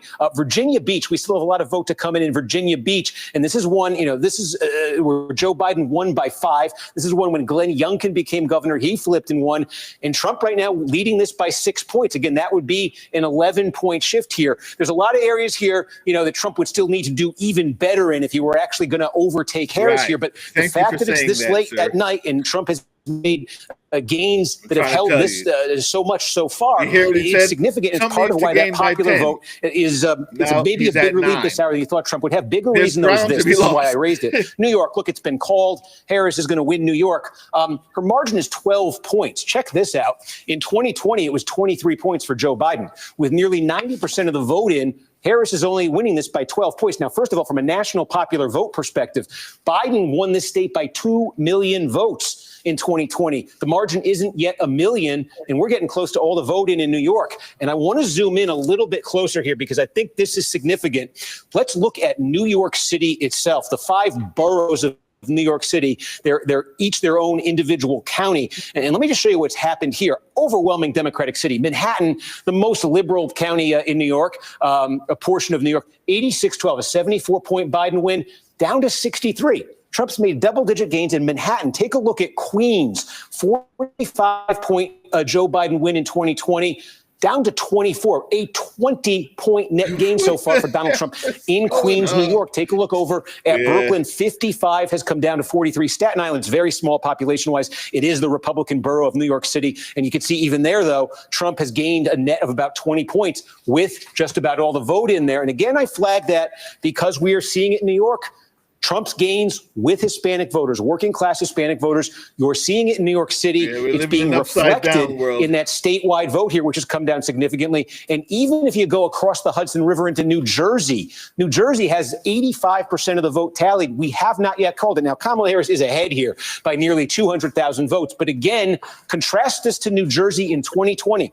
This was a 16-point state. Tonight, it is a 5-point race with 85% of the vote tallied. The margin here in 2020 was about 800,000 votes for Joe Biden. Tonight, it hasn't yet cracked 200,000. Again, that has potential national popular vote implications for those who are tracking that. But I wanted to point out New Jersey. Again, we see Harris is in pretty good shape to win the state. But take a look at Hudson County. Hudson County, just across there. This is where Union City, New Jersey is, for instance. It's 80% Hispanic. A lot of small, densely populated cities in Hudson County with large Hispanic populations. Joe Biden won here by 46 points. Tonight, it's 28 points. This is basically it in Hudson County, from 46 to 28. This is one of those giant core Democratic counties New Jersey the Democratic Party relies on. That's a massive, massive shift. And again, that speaks to Trump's gains, it really would seem, with Hispanic voters. So again, those are some of the states here that have bearing on the national popular vote. We saw the polls nationally much tighter than before. We wondered if Trump was going to narrow the margin in some of those big states. That is what we're seeing. I did want to follow up on Wisconsin, too, now getting close to 70% of the vote in. And yes, we were just talking about Dane and the question of what was left. Democrats here hit that margin that they got out of 2020. And it's true. Okay, well, here we go.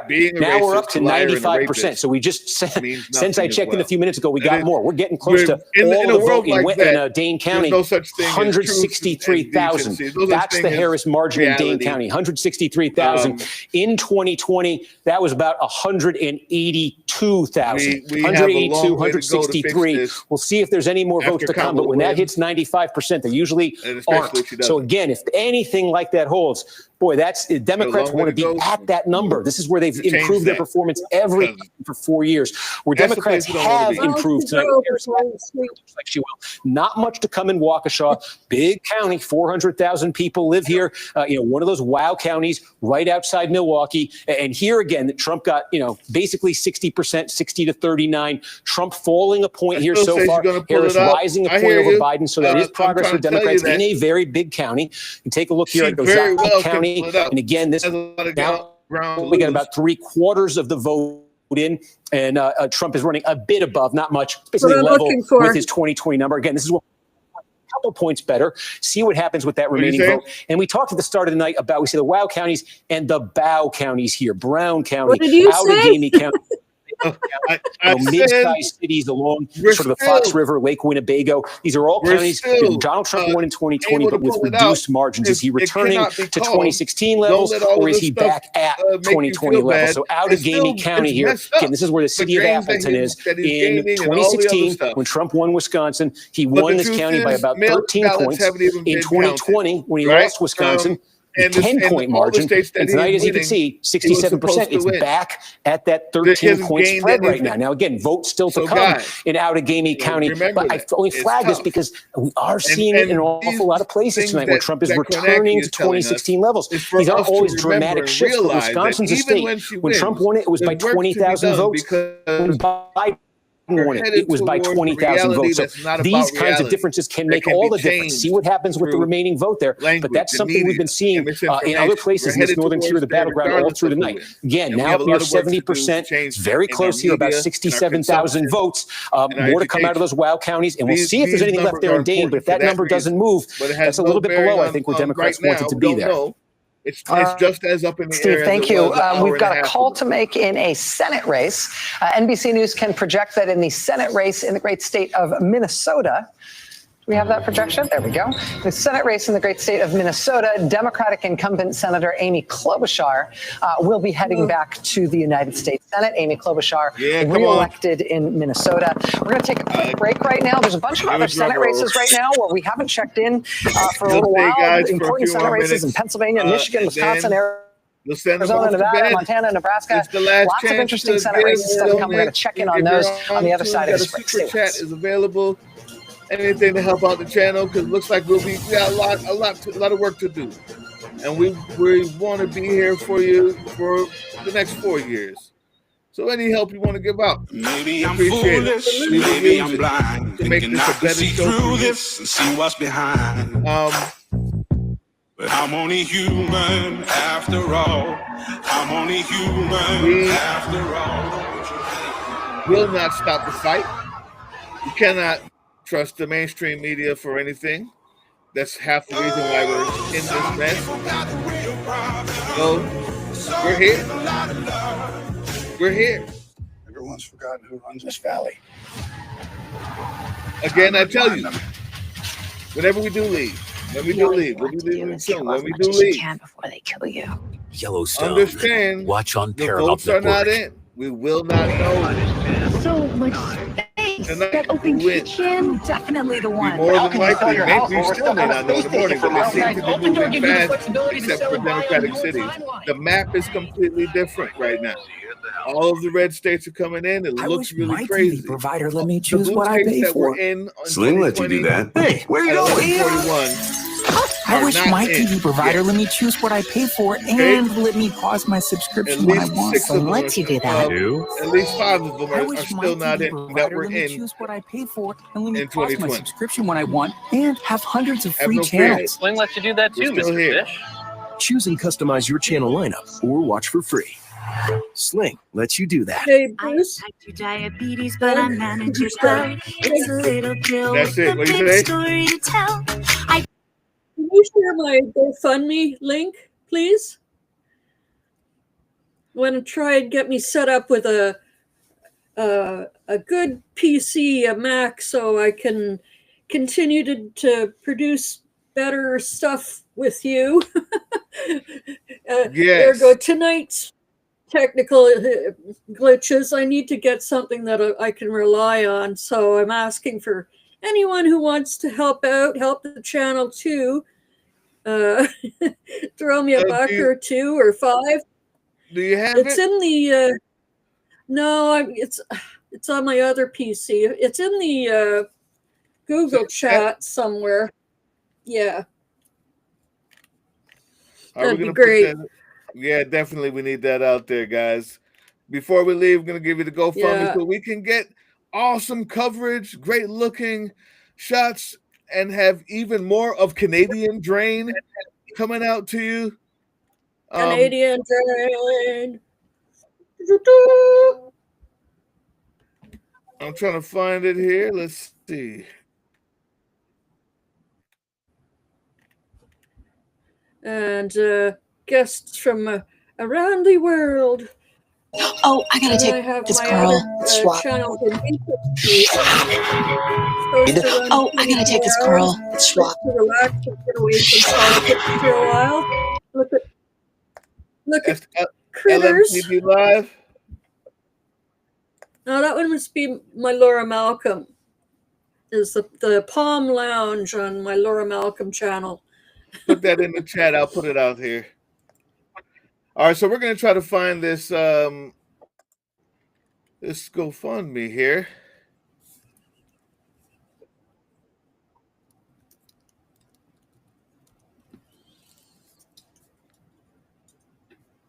Yeah, probably back away.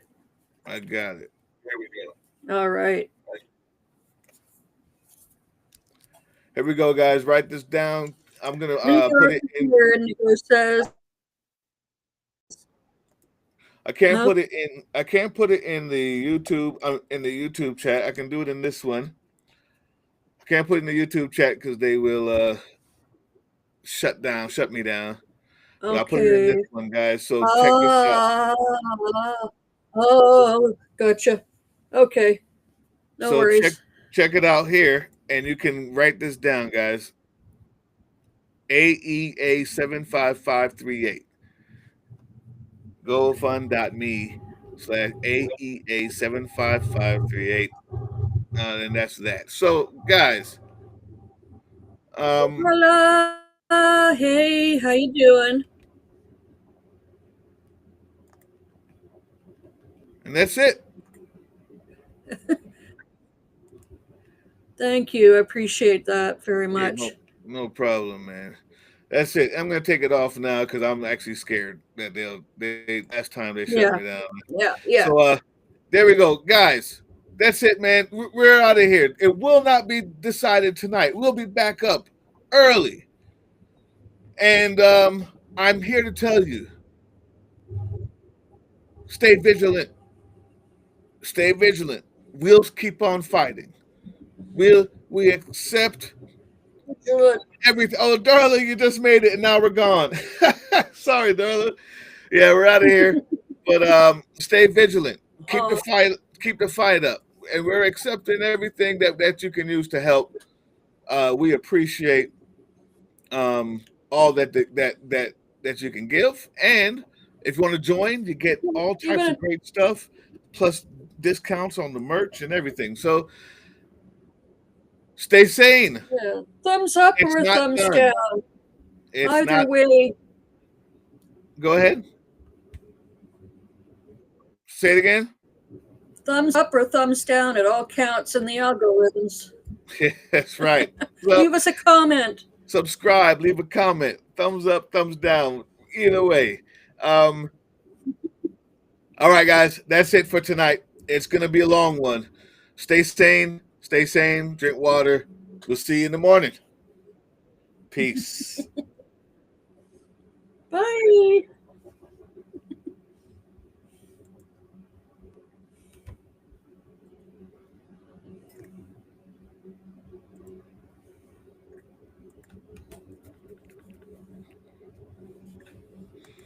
Ooh, all right.